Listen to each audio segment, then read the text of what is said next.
والصلاة والسلام على سيد الأنبياء والمرسلين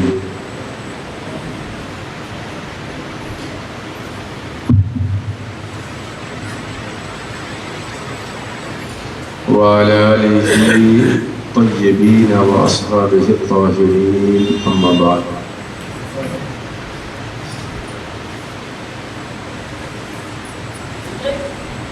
فقد قال الله تبارك وتعالى في القرآن العظيم والفرقان الحميد: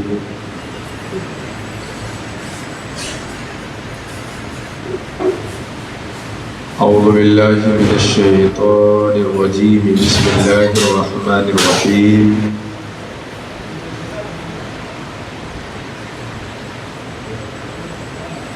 لقد كان لكم في رسول الله أسوة حسنة لمن كان يرجو الله واليوم الآخر وذكر الله كثيرا.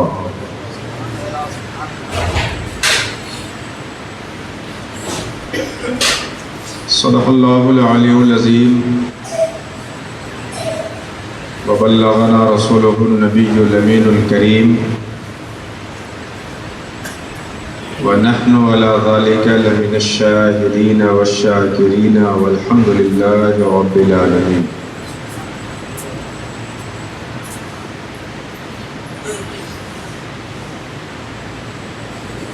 سب سے پہلے ہم اور آپ دل کی اتھاہ گہرائی سے بصد ادب و احترام اس یقین کے ساتھ کہ اللہ کے رسول اہل محبت کی درود و سلام و نفس نفیس سماعت کرتے ہیں، پوری توجہ بارگاہ رسالت مآب کی طرف لگائیں اور درود پاک پڑھنے کی سعادت حاصل کریں. اللہم صلی علی سیدنا حبیبنا شفیعنا مولانا محمد وعلى آل سيدنا ومولانا محمد كما تحب وترضى بأن تصلي عليه صلاة تبقى وتدوم بدوام الملك الحي القيوم.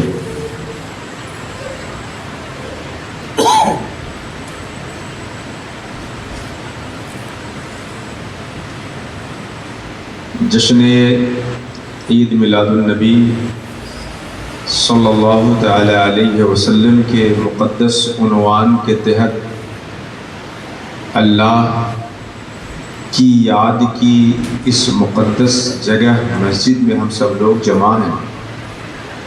مولا کریم کی بارگاہ میں دعا ہے کہ الہ العالمین ہم لوگوں کی اس حاضری کو قبول فرمائے. آمین. اور جن لوگوں نے بھی دامے درمے قدم سخنے ذکر کے اس بہانے کو ہم سب لوگوں کے لیے فراہم کیا ہے، ان کی مال میں، منال میں، عزت میں، آبرو میں برکتیں عطا فرمائے. آمین.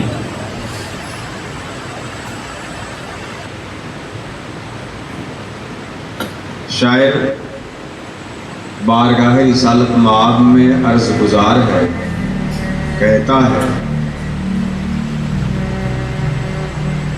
اے خاور حجاز کے درخشند آفتاب، اے خاور حجاز کے درخشند آفتاب، صبح ازل ہے تیری تجلی سے فیض یاب. صبح ازل ہے تیری تجلی سے فیض یاب. زینت ازل کی تو ہے تو رونق ابد کی تو. زینت ازل کی تو ہے تو رونق ابد کی تو. دونوں میں جلوہ ریز ہے تیرا ہی رنگ و آب. دونوں میں جلوہ ریز ہے تیرا ہی رنگ و آب.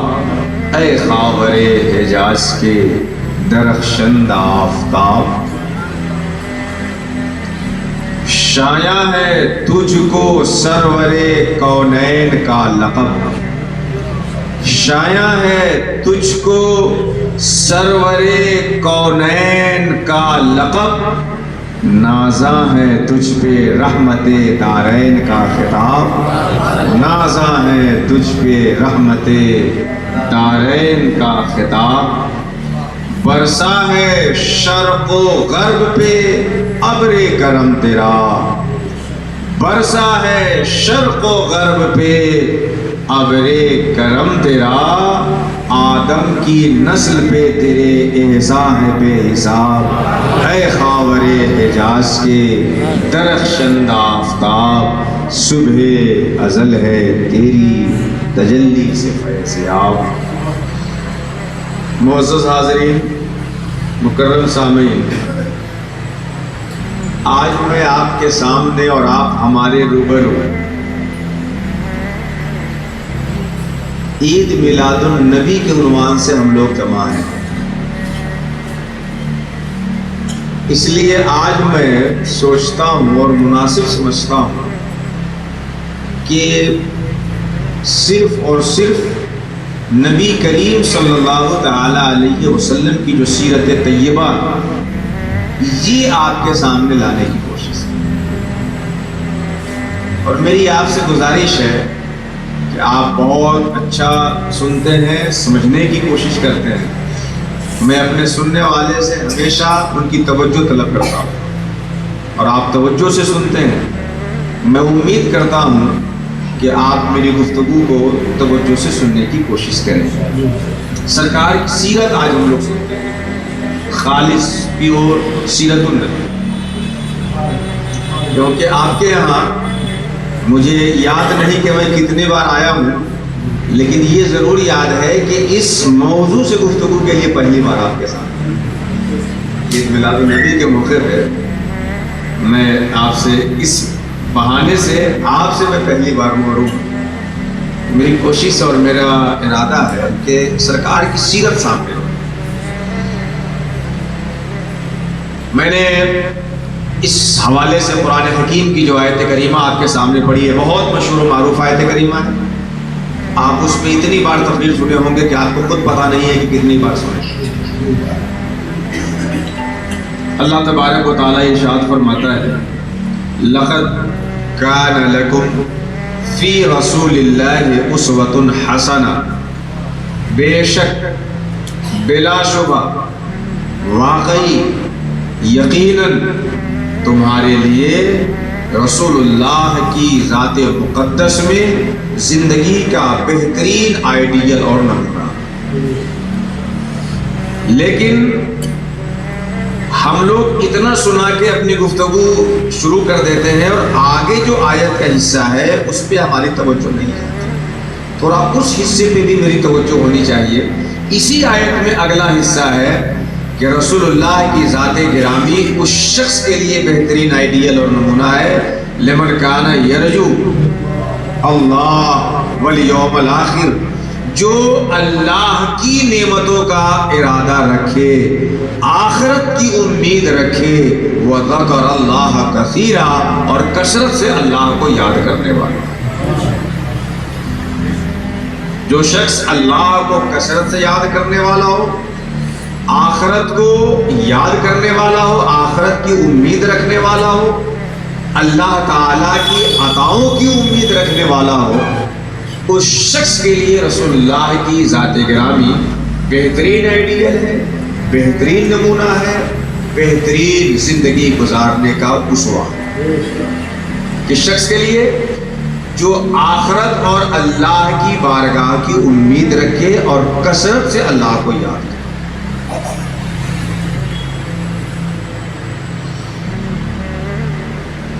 ہم سب کے آقا سرور دو جہاں صلی اللہ تعالی علیہ وسلم کو اللہ تبارک و تعالیٰ نے قیامت تک آنے والے پورے انسانوں کے لیے اپنی بارگاہ تک پہنچنے کا رول ماڈل بنا کر کے بھیجا۔ اجتماعی زندگی میں بھی، لوگوں کے بیچ، اور انفرادی زندگی میں بھی سماجی زندگی میں بھی اور تنہائی زندگی میں بھی رسول اللہ کی ذات مقدس وہ ذات ہے کہ جو شخص آپ کو اپنی زندگی کا آئیڈیل اور نمونہ بنا کے زندگی گزارے گا، اللہ پاک اسے زمین کے اوپر بھی عزت سے رکھے گا، زمین کے اندر بھی آرام و سکون سے رکھے گا، اور زمین کے اٹھنے کے دن بھی عزت اور سرخروئی کے ساتھ رکھے گا۔ لیکن جو شخص رسول اللہ کو اپنی زندگی میں رول ماڈل بنائے، سرکار کی زندگی ہے کیا، سرکار کی سیرت ہے کیا؟ یوں تو جب حضرت آدم علیہ السلام کا وجود بھی نہ ہوا تھا، سرکار دو عالم صلی اللہ تعالی علیہ وسلم نبی تھے۔ اللہ کے رسول فرماتے ہیں کن تو نبی و آدم بین الماء والطین، میں تب بھی نبی تھا جب آدم آب و گل کے بیچ تھے، یعنی وہ ابھی منشے ثبوت پہ بھی نہیں آئے۔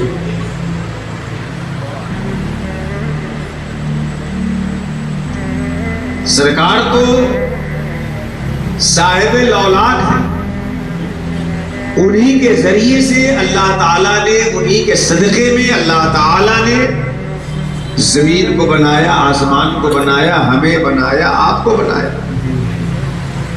واللہ یؤتی وانا قاسم، اللہ کے رسول فرماتے ہیں اللہ عطا فرماتا ہے، میں بانٹتا ہوں۔ سارے خزانے مصطفیٰ کے صدقے ہی میں اور انہی سے بٹ رہے ہیں۔ لیکن اس لباس بشری میں انسانوں کے بیچ رسول اللہ کی زندگی جو ادوار ہیں وہ 63 سال۔ اس لباس بشری میں انسانوں کے بیچ پیارے آقا کی جو زندگی ہے وہ 63 سال، 63 ایئرس، 63 سال۔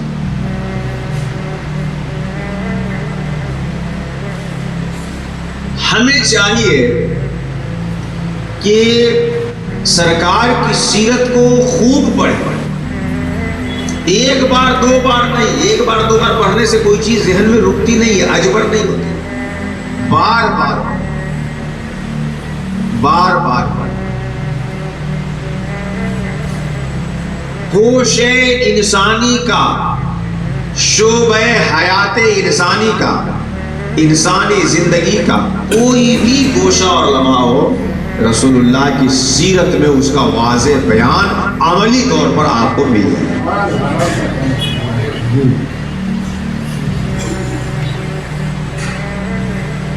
سرکار کی سیرت میں اس کا واضح بیان آپ کو مل جائے۔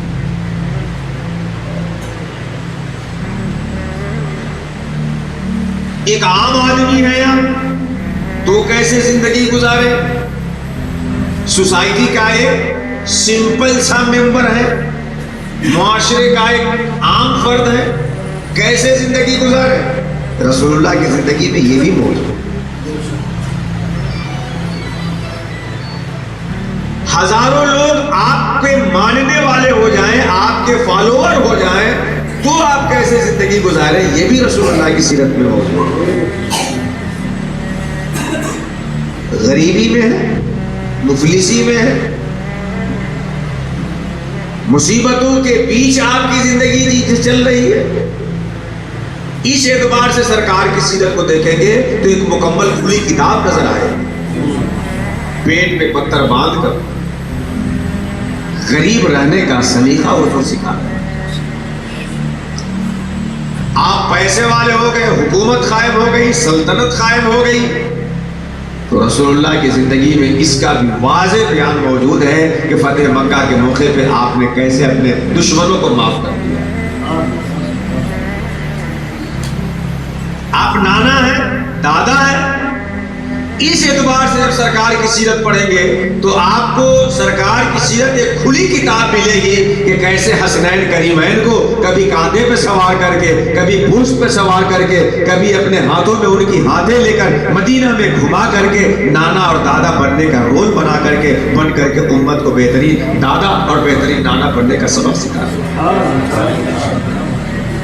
شادی شدہ ہیں آپ، اپنی بیوی کا کیسے حق ادا کریں، اپنے بچوں کا کیسے حق ادا کریں۔ اللہ کے رسول خانگی زندگی گزار کر ام المومنین، ہم مومنوں کی ماں کے گھر میں داخل ہو کر کے ان کے حجروں میں زندگی گزار کر بیوی کا حق ادا کرنے کا سلیقہ بھی اللہ کے رسول نے دیا۔ غرض کے وہ کون سا گوشہ ہے حیات بشری کا، نہ ہو احسان جس میں رسول اللہ کے رسول نے زندگی کے سارے گوشے کو ہم بے عمل لوگوں کی طرح صرف تقریر کر کے نہیں، کہہ کے نہیں، اسے عملی طور پہ انجام دے کے اور دکھا کے امت کے سامنے رکھ دیا ہے کہ تمہیں اس عمل کو اس طرح سے انجام دے۔ میری آپ سے گزارش ہے، کم سے کم ربیع الاول شریف کا جب بھی مہینہ آپ کے سامنے آئے تو اپنے اندر ایک کوشچن ضرور پیدا کیجئے کہ اب ہمیں سرکار کی سیرت پہ ضرور ایک نظر ڈالنا چاہیے۔ اور میں اپنے علماء سے، ائمہ سے بھی عرض کروں گا کہ اس مہینے میں کم سے کم کوشش کریں ہم کہ سرکار کی سیرت لوگوں کے سامنے بیان کریں۔ اگر ہو سکے تو بہت اختصار کے ساتھ کچھ پمفلیٹ، کچھ رسالے، کچھ کتابچے جس زبان میں لوگ پڑھ سکتے ہو، جس علاقے میں، اس زبان میں، اس علاقے کی زبان میں لوگوں کے بیچ سرکار کی سیرت کو بتایا۔ مختصر کلپ آڈیو کہ لوگ پڑھ نہیں سکتے ہیں تو سن سکے، یعنی کسی نہ کسی اعتبار سے ہم امت مسلمہ کو رسول اللہ کی سیرت سے آگاہ کرنے کی کوشش کریں اور امت یہ ذمہ داری اٹھانے کہ ہم جن کا کلمہ پڑھتے ہیں ان کی زندگی ایک مرتبہ ضرور ہمارے ساتھ ایک مرتبہ ضرور ہونی چاہیے۔ آپ سے میں توجہ چاہتا ہوں اور بڑی اطمینان کے ساتھ، سنجیدگی کے ساتھ سبحان اللہ کہیے، بہت اچھی بات ہوگی، لیکن اگر بغیر سمجھے کہیں گے تو مجھ کو اس میں خوشی نہیں ہے۔ سمجھیں گے اور سبحان اللہ کہیں گے تو مجھے خوشی۔ سمجھے میری بات۔ سرکار کی زندگی کے جو 63 سالہ ادوار ہے اس لباس بشری میں انسانوں کے بیچ، ٹوٹل 63 سال اللہ کے رسول رہتے ہیں۔ 63 سالہ جو رسول اللہ کی زندگی ہے، آپ سب سے پہلے اس کو 2 حصوں میں ڈیوائیڈ کیجیے، رسول اللہ کی مکی زندگی اور رسول اللہ کی مدنی زندگی۔ یہ سب لوگ جانتے ہیں، بچے لوگ مکہ شریف، مدینہ شریف جانتے ہیں کہ مکہ شریف وہ مقام ہے سعودی عرب میں جو پوری دنیا میں مرکزی حیثیت کا حامل ہے۔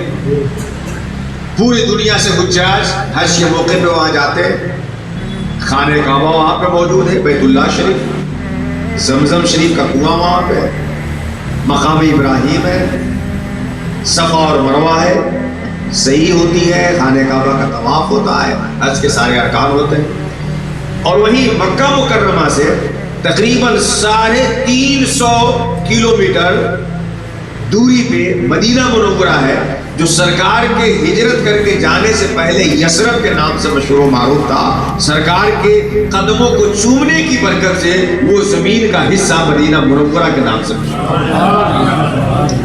مکہ مکرمہ، اور وہاں سے 350 کلومیٹر کی دوری پہ مدینہ منورہ۔ یہ دونوں حجاز مقدس سعودی عرب کا ایک حصہ ہے، دونوں 2 شہر۔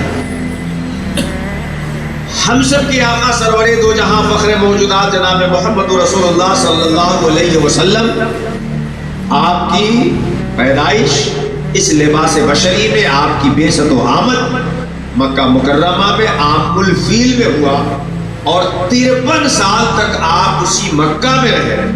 پھر وہاں سے اللہ کی اجازت اور حکم سے جب مکہ کے لوگوں نے مکہ میں رہنا آپ کے لیے مشکل کر دیا، آپ کے جان کے دشمن ہو گئے، تو آپ وہاں سے ہجرت کر کے مدینہ منورہ گئے اور 10 سال تک آپ وہاں رہے، اور 10 سال وہاں زندگی گزارنے کے بعد رفیق اعلیٰ کو اختیار کرتے ہوئے آپ دنیا چھوڑ کر اپنے محبوب حقیقی کے پاس چلے۔ تو یہ 63 سالہ زندگی کا ایک خاکہ ہو۔ اللہ کے رسول 53 سال مکہ شریف میں رہے اور 10 سال مدینہ شریف۔ آپ لوگ سنے ہوں گے نا کہ یہ آیت مکی ہے، یہ آیت مدنی ہے قرآن شریف میں۔ تو مکی آیت وہ ہوتی ہے کہ جو مکہ میں نازل ہوئی، اور مدنی آیت وہ ہوتی ہے کہ سرکار کے مدینہ ہجرت کر کے چلے جانے کے بعد پھر مدینہ کو اس کا مکہ اور مدینہ یہ دو خاص مقام ہیں جن کو اللہ کے رسول سے گہری نسبت حاصل ہے، اور اللہ کے رسول کی زندگی انہی دونوں مقام کو عمومی طور پہ گزری ہے۔ تو رسول اللہ کی جو 63 سالہ زندگی ہے اس کو سب سے پہلے آپ 2 حصوں میں ڈیوائیڈ کریں۔ مکہ میں رہتے ہوئے جو آپ نے زندگی گزاری وہ، اور مدینہ شریف جانے کے بعد جو آپ نے زندگی گزاری وہ۔ رسول اللہ کی مکی زندگی اور مدنی زندگی 2 حصوں میں ڈیوائیڈ ہو گئی۔ پھر 53 سال تک کی جو مکی زندگی رسول اللہ کی ہے وہ 2 حصوں میں ڈیوائیڈ ہوئی کہ 40 سال تک آپ مکہ کے لوگوں میں رہے تو، لیکن آپ نے اپنی نبوت کا اعلان مکہ کے لوگوں میں نہیں کیا۔ نبی تب نبی ہوتا ہے جب اللہ اسے نبوت عطا فرما دیتا ہے، اور نبوت اللہ کب دیتا ہے؟ تو ایسا نہیں ہے کہ یہ کام کرے تو نبی، یہ کام کرے تو نبی۔ جو نبی ہوتے ہیں وہ نبی ہوتے ہیں۔ 40 سال میں آپ نے نبی ہونے کا اعلان فرمایا، اپنی نبوت سے اپنی چادر کو ہٹا کے بتایا۔ یہ نہیں کہ 40 سال کے بعد آپ کو نبوت ملی اور اس سے پہلے آپ نبی ہی نہیں تھے، نہیں۔ ابھی جو میں نے روایت پڑھی کن تو نبی و آدم و بین الماء والطین، میں تو تب بھی نبی تھا جب آدم آب و گل کے بیچ تھے۔ نبی حضرت عیسیٰ اپنے ماں کے گود میں بچپنے کے عالم میں خطبہ دے، اپنی نبوت کی گواہی دے، اور جن کے صدقے میں حضرت عیسیٰ کو نبوت ملی ہے وہ 40 سال کے بعد نبوت پائیں گے۔ ذرا عقل سے کام لے کہنے والے لوگ، سرکار نبی تھے لیکن 40 سال تک آپ نے اپنی نبوت کا اعلان نہیں فرمایا۔ جب اللہ نے فرمایا کہ اب اعلان کریے تو مصطفیٰ نے اپنی نبوت کا اعلان فرمایا۔ مکہ مکرمہ میں جو 53 سالہ زندگی رسول اللہ کی ہے اس میں سے 40 سال کی وہ زندگی جس میں آپ نے نبی ہونے کا اعلان نہیں فرمایا، اور 13 سال کی وہ زندگی جس میں آپ نے نبی ہونے کا اعلان فرمایا۔ تو مکی زندگی کئی حصوں میں ڈیوائیڈ ہو گئی؟ 2 حصوں میں۔ اعلان نبوت سے پہلے کی 40 سالہ مکی زندگی اور اعلان نبوت کے بعد کی 13 سالہ مکی زندگی۔ مکی زندگی کا 2 حصہ ہوا۔ 40 سال آپ بغیر نبی ہونا بتائے ہوئے لوگوں میں رہ رہے ہیں، سوسائٹی کا ایک عام فرد بن کر کے، سماج کا ایک عام فرد بن کر کے عام لوگوں کی طرح زندگی گزار رہے ہیں۔ نبی ہونا لوگوں میں نہیں پرچار اور اعلان کیا۔ 40 سالہ اعلان نبوت سے پہلے اور 13 سال مکہ میں رہتے اعلان نبوت کے بعد۔ مکی زندگی کا 2 حصہ ہوا، اعلان نبوت سے پہلے کی 40 سالہ مکی زندگی اور اعلان نبوت کے بعد کی 13 سالہ مکی زندگی۔ سرکار جب مکہ سے مدینہ گئے تو مدنی زندگی بھی 2 حصوں میں بٹتی ہے، احوال کے اعتبار سے، کیفیتوں کے اعتبار سے، سچویشن کے اعتبار سے، استیتھی اور پرستیتھی کے اعتبار سے، کیفیات کے اعتبار سے، احوال کے اعتبار سے، نظائر کے اعتبار سے، صورت اور سچویشن کے اعتبار سے مدنی زندگی بھی 2 حصوں میں ڈیوائیڈ۔ سن 6 ہجری کے اخیر تک صلح حدیبیہ سے پہلے کی مدنی زندگی، اور صلح حدیبیہ کے بعد سے لے کر کے فتح مکہ اور اس کے بعد کی مدنی زندگی۔ تو گویا کہ آپ سرکار دو عالم کی 63 سالہ زندگی کو احوال کے اعتبار سے، کیفیات کے اعتبار سے، الگ الگ تدریجی حکم کے اعتبار سے 4 حصوں میں ڈیوائڈ کر سکتے ہیں۔ یوں اعلان نبوت سے پہلے کی 40 سالہ مکی زندگی، اعلان نبوت کے بعد 13 سال کی مکی زندگی، ہجرت کے بعد صلح حدیبیہ سے پہلے تقریباً 6 سال کی مدنی زندگی، اور پھر صلح حدیبیہ کے بعد سے لے کر اس روئے زمین سے تشریف لے جانے تک کی مدنی زندگی۔ کتنے دور ہوئے؟ 4۔ اعلان نبوت سے پہلے کی 40 سالہ مکی زندگی، 13 سالہ مکی زندگی نبی ہونے کا اعلان کرنے کے بعد، اور پھر مدینہ شریف ہجرت کر جانے کے بعد 10 سالہ مدنی زندگی، 6 سال صلح حدیبیہ سے پہلے، اور اس کے بعد 4 سال کے قریب وہ صلح حدیبیہ کے بعد کی زندگی۔ یہ 4 زندگی کے ادوار بہت متانت و سنجیدگی کے ساتھ ان چاروں دور کو اگر آپ سمجھ لیتے ہیں تو سیرت کو مختصر طور پر اپنی زندگی میں اپلائی کرنے کا شعور ہمیں حاصل ہو، کیونکہ یہی 4 ادوار ہیں۔ گہرائی میں جائیں گے تو بہت سارے ادوار بنیں گے، لیکن من جملہ اگر ہم اپنی زندگی میں تطبیق اور اپلائی کرنے کے لیے سرکار کی سیرت کو خاکہ وائز کریں، بانٹ کر کے لائیں، تو یہ 4 ادوار رسول اللہ کی زندگی کے بنتے ہیں۔ اعلان نبوت سے قبل 40 سالہ مکی زندگی، اعلان نبوت کے بعد 13 سالہ مکی زندگی، اعلان نبوت کے بعد ہجرت کر جانے کے بعد مدنی زندگی 10 سالہ، جس میں سے صلح حدیبیہ سے پہلے والی مدنی اور صلح حدیبیہ کے بعد سے لے کے فتح مکہ اور دنیا سے تشریف لے جانے والی کی مدنی زندگی۔ اب آپ چاروں زندگی کو سمجھیں۔ اللہ کے رسول اعلان نبوت سے پہلے مکہ میں جو 40 سال تک زندگی گزارتے ہیں، جس میں آپ نے لوگوں کو نبی ہونا نہیں بتایا، وہ کیسی تھی ذرا ایک جھلک یہ رکھیے۔ پھر اعلان نبوت کے بعد 13 سال والی زندگی کیسی تھی، اس پہ آتا ہوں۔ 40 سال یہ زندگی کا بڑا 63 سال میں سے 40 سالہ حصہ، یعنی یہ سمجھ لیجیے کہ تقریباً 2 ثلث، 20 40 اور 20 60، 40 سالہ زندگی جو ہے وہ اعلان نبوت سے پہلے کی، اور یہ مکی زندگی۔ اس میں سرکار کیسے رہتے تھے لوگوں کے بیچ؟ عام الفیل جو ایک ہاتھی کا بڑا عجیب و غریب واقعہ پیش آیا تھا، اسی کے 55-60 دن کے بعد، یعنی 2 مہینے کے آس پاس، سرکار دو عالم اس روئے زمین پہ تشریف لائے اور اس خاکدان گیتی کو رسول اللہ کی قدم بوسی کا شرف حاصل کیا۔ بڑی پیاری بات کہی کسی شاعر نے کہ سیاح لامکا کے قدم اور زمین پہ، آگے جبریل اگر بڑھے اپنے مقام سے تو پڑ جلتے ہو، اور مصطفیٰ سراپا آگے جا رہے ہیں۔ جس مقام پہ جانے سے جبریل کے پر جلتے ہو، مصطفیٰ سراپا آگے جاتے ہیں، ان کے قدم اور زمین پہ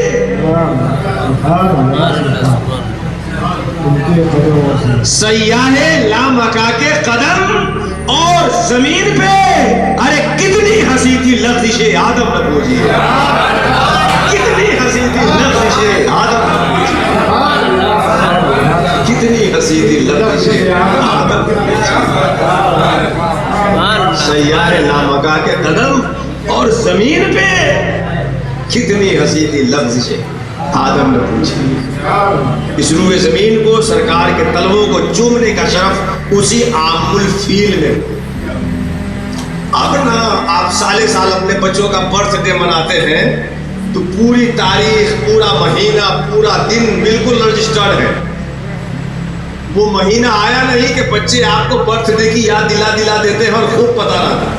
لیکن ہمارے سامنے چچا لوگ بیٹھے ہیں جن کی داڑھی سفید ہو گئی ہے، وہ خوب بتا سکتے ہیں اپنے بچپنے کے واقعات، کہ پہلے یا خود ان کو اپنی پیدائش کی تاریخ نہیں پتا ہو پورا ایک دم۔ پہلے کے لوگ پیدائش کی تاریخ کیسے پتہ لگاتے تھے؟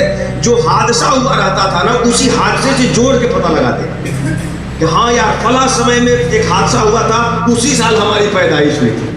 میں نے اپنے والد صاحب سے ایک بار پوچھا کہ والد صاحب آپ بتائیں ابا جی کہ آپ کی پیدائش کئی ہے؟ تو انہوں نے بڑے شفقت سے کہا بیٹا مجھے یہ تو پتہ نہیں ہے، لیکن ایک بہت بھینکر زلزلہ آیا تھا، اس زلزلے میں ہم 8 سال کے تھے۔ بس سمجھ میں آ رہی کہ نہیں آ رہی؟ ہمارے چچا لوگ بھی ہیں، پہلے جو ہے وہ کسی واقعے سے جوڑ کر کے کسی تاریخ کو لوگ یاد رکھتے تھے۔ سرکار جس سن میں جس سال تشریف لائے ہوئے زمین پہ انسانی لباس میں، وہ عام الفیل تھا، اس سال ایک فیل والا ہاتھی والا بڑا زبردست واقعہ ہوا، اور وہ ہوا یہ تھا کہ ابرہہ نے جو یمن کا بادشاہ تھا ایک بڑا زبردست گھر بنوایا اور لوگوں میں یہ کہا کہ سب یہاں حج کرنے آئے، لیکن کوئی وہاں حج کرنے نہیں جاتا، خانہ کعبہ آتا۔ کسی نے کہا کہ جب تک آپ خانہ کعبہ کو ڈھائیں گے نہیں لوگ آپ کے کعبہ کو حج کرنے نہیں آئیں گے۔ اس نے ناپاک ارادہ کیا، خانہ کعبہ کو ڈھانے کے لیے نکلا۔ مکہ کے جب بالکل قریب پہنچ گیا، اس وقت خانہ کعبہ کے متولی دیکھ ریکھ کرنے والے سرکار کے دادا عبد المطلب تھے۔ کسی نے بتایا کہ وہ بڑا لشکر اور فوج لے کے آ رہا ہے کعبہ کو ڈھانے کے لیے، آپ کیا کہتے ہیں؟ حضرت عبد المطلب کا ایمانی جواب سنیے، وہ کہتے ہیں جس کا گھر ہے وہ خود گھر کی حفاظت کرتا ہے۔ ابرہہ جب مکہ کے قریب پہنچا تو اللہ تعالیٰ نے ابابیل پرندے کے ذریعے سے چھوٹی چھوٹی کنکروں کو اس کے چونچ میں اور پاؤں میں دے کے نیچے گرایا، جس سے ہاتھی ابرہہ کے سارے ہلاک ہو گئے، تباہ اور برباد ہو گئے۔ اس واقعے کو واقعہ فیل کہتے ہیں اور اس سال کو عام الفیل سے یاد کیا جاتا ہے۔ سرکار اسی سال میں 55 دن 56 دن 2 مہینے کے قریب الگ الگ روایتوں کے مطابق اس روئے زمین پہ آپ کی پیش کی۔ جب سرکار دنیا میں تشریف لائے اس انسانی لباس میں، تو اس وقت عرب کا دستور تھا کہ بچوں کی تربیت کے لیے، نشو و نما کے لیے دیہات سے خالص ہوا لینے والی عورتیں آتی تھیں اور بچوں کو شہر سے لے کے دیہات چلی جاتی تھی، کیونکہ شہر کی فضا آپ جانتے ہیں عام طور پر پہلے دیہات کی طرح نہیں رہتی ہے۔ پھر یہ کہ اہل مکہ کو اپنی زبان پہ بڑا ناز تھا، فصاحت اور بلاغت اور زبان ہی ان کا سرمایہ تھا۔ شہر میں ہر جگہ کے لوگ آتے ہیں، ہر طرح کی بولی بولی جاتی ہے، تو زبان کی حفاظت نہ ہو پائے گی، تو خالص بولی محفوظ رکھنے کے لیے لوگ دیہات میں اپنے بچوں کو بھیج دیتے تھے کہ 4 سال تک 3 سال تک جب دیہات میں رہ کے وہاں کی بولی سیکھ لے گا تو اب اس کی زبان کو کوئی ڈیمیج نہیں کرے۔ تو رواج تھا اس کی بنیاد۔ ساری دائیاں آئی، سارے بچے کو لے کے چلی گئی۔ حضرت حلیمہ بھی اپنی کمزور پتلی اٹھنی لے کر کے آئی، آہستہ آہستہ چلنے کی وجہ سے سب سے بعد میں آئی۔ حضرت عبد المطلب کو خبر ملی کہ ایک دائی آئی ہے جس کو کہیں کوئی بچہ نہیں ملا۔ حضرت عبد المطلب کے پاس جاتی ہے، حضرت عبد المطلب کہتی ہے اے حلیمہ کیا میرے پوتے کو لے جاؤ؟ تو وہ کہتی ہے ہاں۔ عبد المطلب پوچھتے ہیں کہاں سے آئی ہو، کون ہو؟ تو وہ کہتی ہے میں قبیلہ سعد سے تعلق رکھتی ہوں اور میں حلیمہ ہوں، حلیمہ سعدیہ ہوں۔ تو انہوں نے کہا تمہارے اندر علم بھی ہے اور تمہارے اندر سعادت بھی ہے، اور ہمارا یہ بچہ وہی رہے گا جہاں علم بھی اور سعادت بھی۔ سرکار کو لے کر حضرت حلیمہ جب اپنے گھر لوٹنے لگے تو جو دائیاں پہلے سے لے کے بچہ واپس جا رہی تھی، حضرت حلیمہ کی وہ کمزور اٹھنی اتنی تیز چلتی ہے کہ ساری دائیاں پیچھے رہ جاتی ہے۔ پوچھتی ہے حلیمہ کس کے گھر کا بچہ لے کے آ رہی ہو کہ آج پہلے ہی دن تمہاری اٹھنی بدل دیا ہے اور اتنا انعام دیا؟ حلیمہ مسکرا کے کہتی ہے ارے میری جانور اور میری اٹھنی نہیں بدلی ہے، تقدیر بدلنے والا رسول سوار ہو گیا۔ سرکار کو جب حلیمہ اپنے گود میں لے کے دودھ پلانے لگے، سرکار دائیں جانب دودھ پیتے ہیں اور جب دوسرے پستان پہ دودھ پلانے لگتی ہے سرکار اپنا منہ پھیر لیتے ہیں۔ اے حلیمہ تیرا ایک رضائی بیٹا بھی ہے جو دودھ پینے میں میرے ساتھ شریک ہے، میں نہیں چاہتا کہ میں اس کا حق بھی پی جاؤں۔ زبان حال سے اللہ کے رسول نے ایک جانب دودھ پی کر کے ایک جانب اپنے رضائی بھائی کے لیے چھوڑ دیا اور یہ بتا دیا کہ اب دنیا میں کسی کا حق نہیں مارا جائے گا، حق کو بچانے والا دنیا میں ہے۔ پھول تو پھول ہے، خاروں پہ نکھار آئے گا، جھوم ہے دل میرا وہ جانے بہار آئے گا۔ حضرت حلیمہ اپنے گھر لے کے گئی، سرکار کو پرورش کرتی رہی، پلاتی رہی، کھلاتی رہی۔ سرکار کے حضرت حلیمہ کے گھر جانے سے اتنی برکتیں حضرت حلیمہ کے گھر میں ہوئی کہ عام طور پہ دائیاں جب 2 سال 2.5 سال دودھ پلانے کی مدت ختم ہو جاتی ہے تو بچوں کو دے آتی ہے اور کچھ انعام لے لیتی ہے، لیکن سرکار کے رکھنے سے حضرت حلیمہ کے گھر میں اتنی برکتیں ہونے لگی کہ حلیمہ سرکار کو 4 سال تک اپنے گھر رکھے رہی، لے جاتی ماں آمنہ سے ملاقات کرا دیتی مگر چھوڑ کے آتے نہیں، مصطفیٰ کو گھر لے آتی کیونکہ آپ کے قدموں کی برکت سے حضرت حلیمہ کا گھر خوشحال ہو گیا۔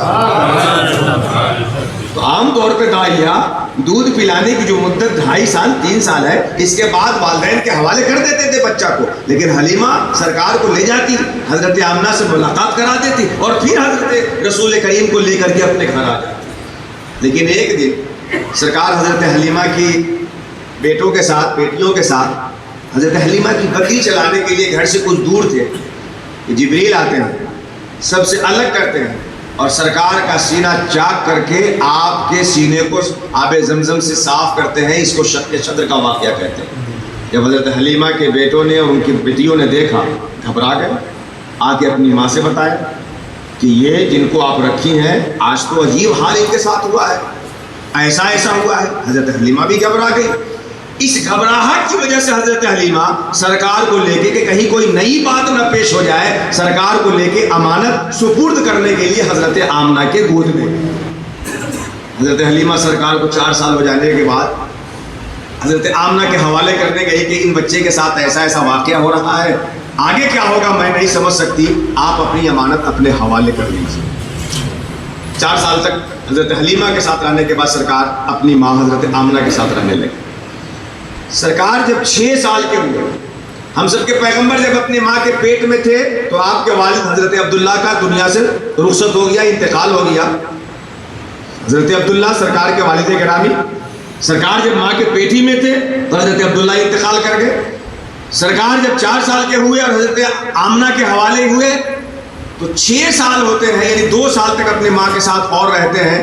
سرکار جب 6 سال کے ہوتے ہیں تو حضرت آمنہ اپنے ننیحال، اپنے کیا کہتے ہیں کہ وہ کے مدینہ، سرکار کا ننیحال بھی مدینہ ہی تھا، اور سرکار کے جو دادا حضرت عبد المطلب تھے وہ اصالتاً مدینہ شریف ہی کے رہنے والے تھے، لیکن ان کے چچا مطلب جو تھے وہ حضرت عبد المطلب کو لے کر کے وہاں سے تجارت کی غرض سے مکہ آئے تھے اور یہیں کے باشندگی اختیار کر لیے تھے، بودوباش اختیار کر لیا تھا۔ اسی لیے سرکار کے والد گرامی کے جب نکاح کی بات آئی تو انہوں نے اپنے خاندان کی بڑی پاک باز خاتون حضرت آمنہ کے ساتھ آپ کا نکاح کیا۔ تو سرکار کے دادا بھی اصالتاً مدینہ شریف کے ہی رہنے والے تھے، وہ اپنے چچا مطلب کے ساتھ آ گئے تھے۔ مطلب عبد المطلب کے چچا تھے، لیکن وہ مطلب کے ساتھ یوں لگے رہتے تھے کہ لوگ انہیں عبد المطلب کہنے لگے، یعنی بھتیجا کی طرح اس طرح لگے رہتے تھے کہ بھتیجا کے بجائے لوگ ان کو غلام کر کے کہتے تھے کہ یہ مطلب کے ساتھ بالکل ہر جگہ لگے رہتے ہیں، تو عبد المطلب ان کا نام ہو گیا۔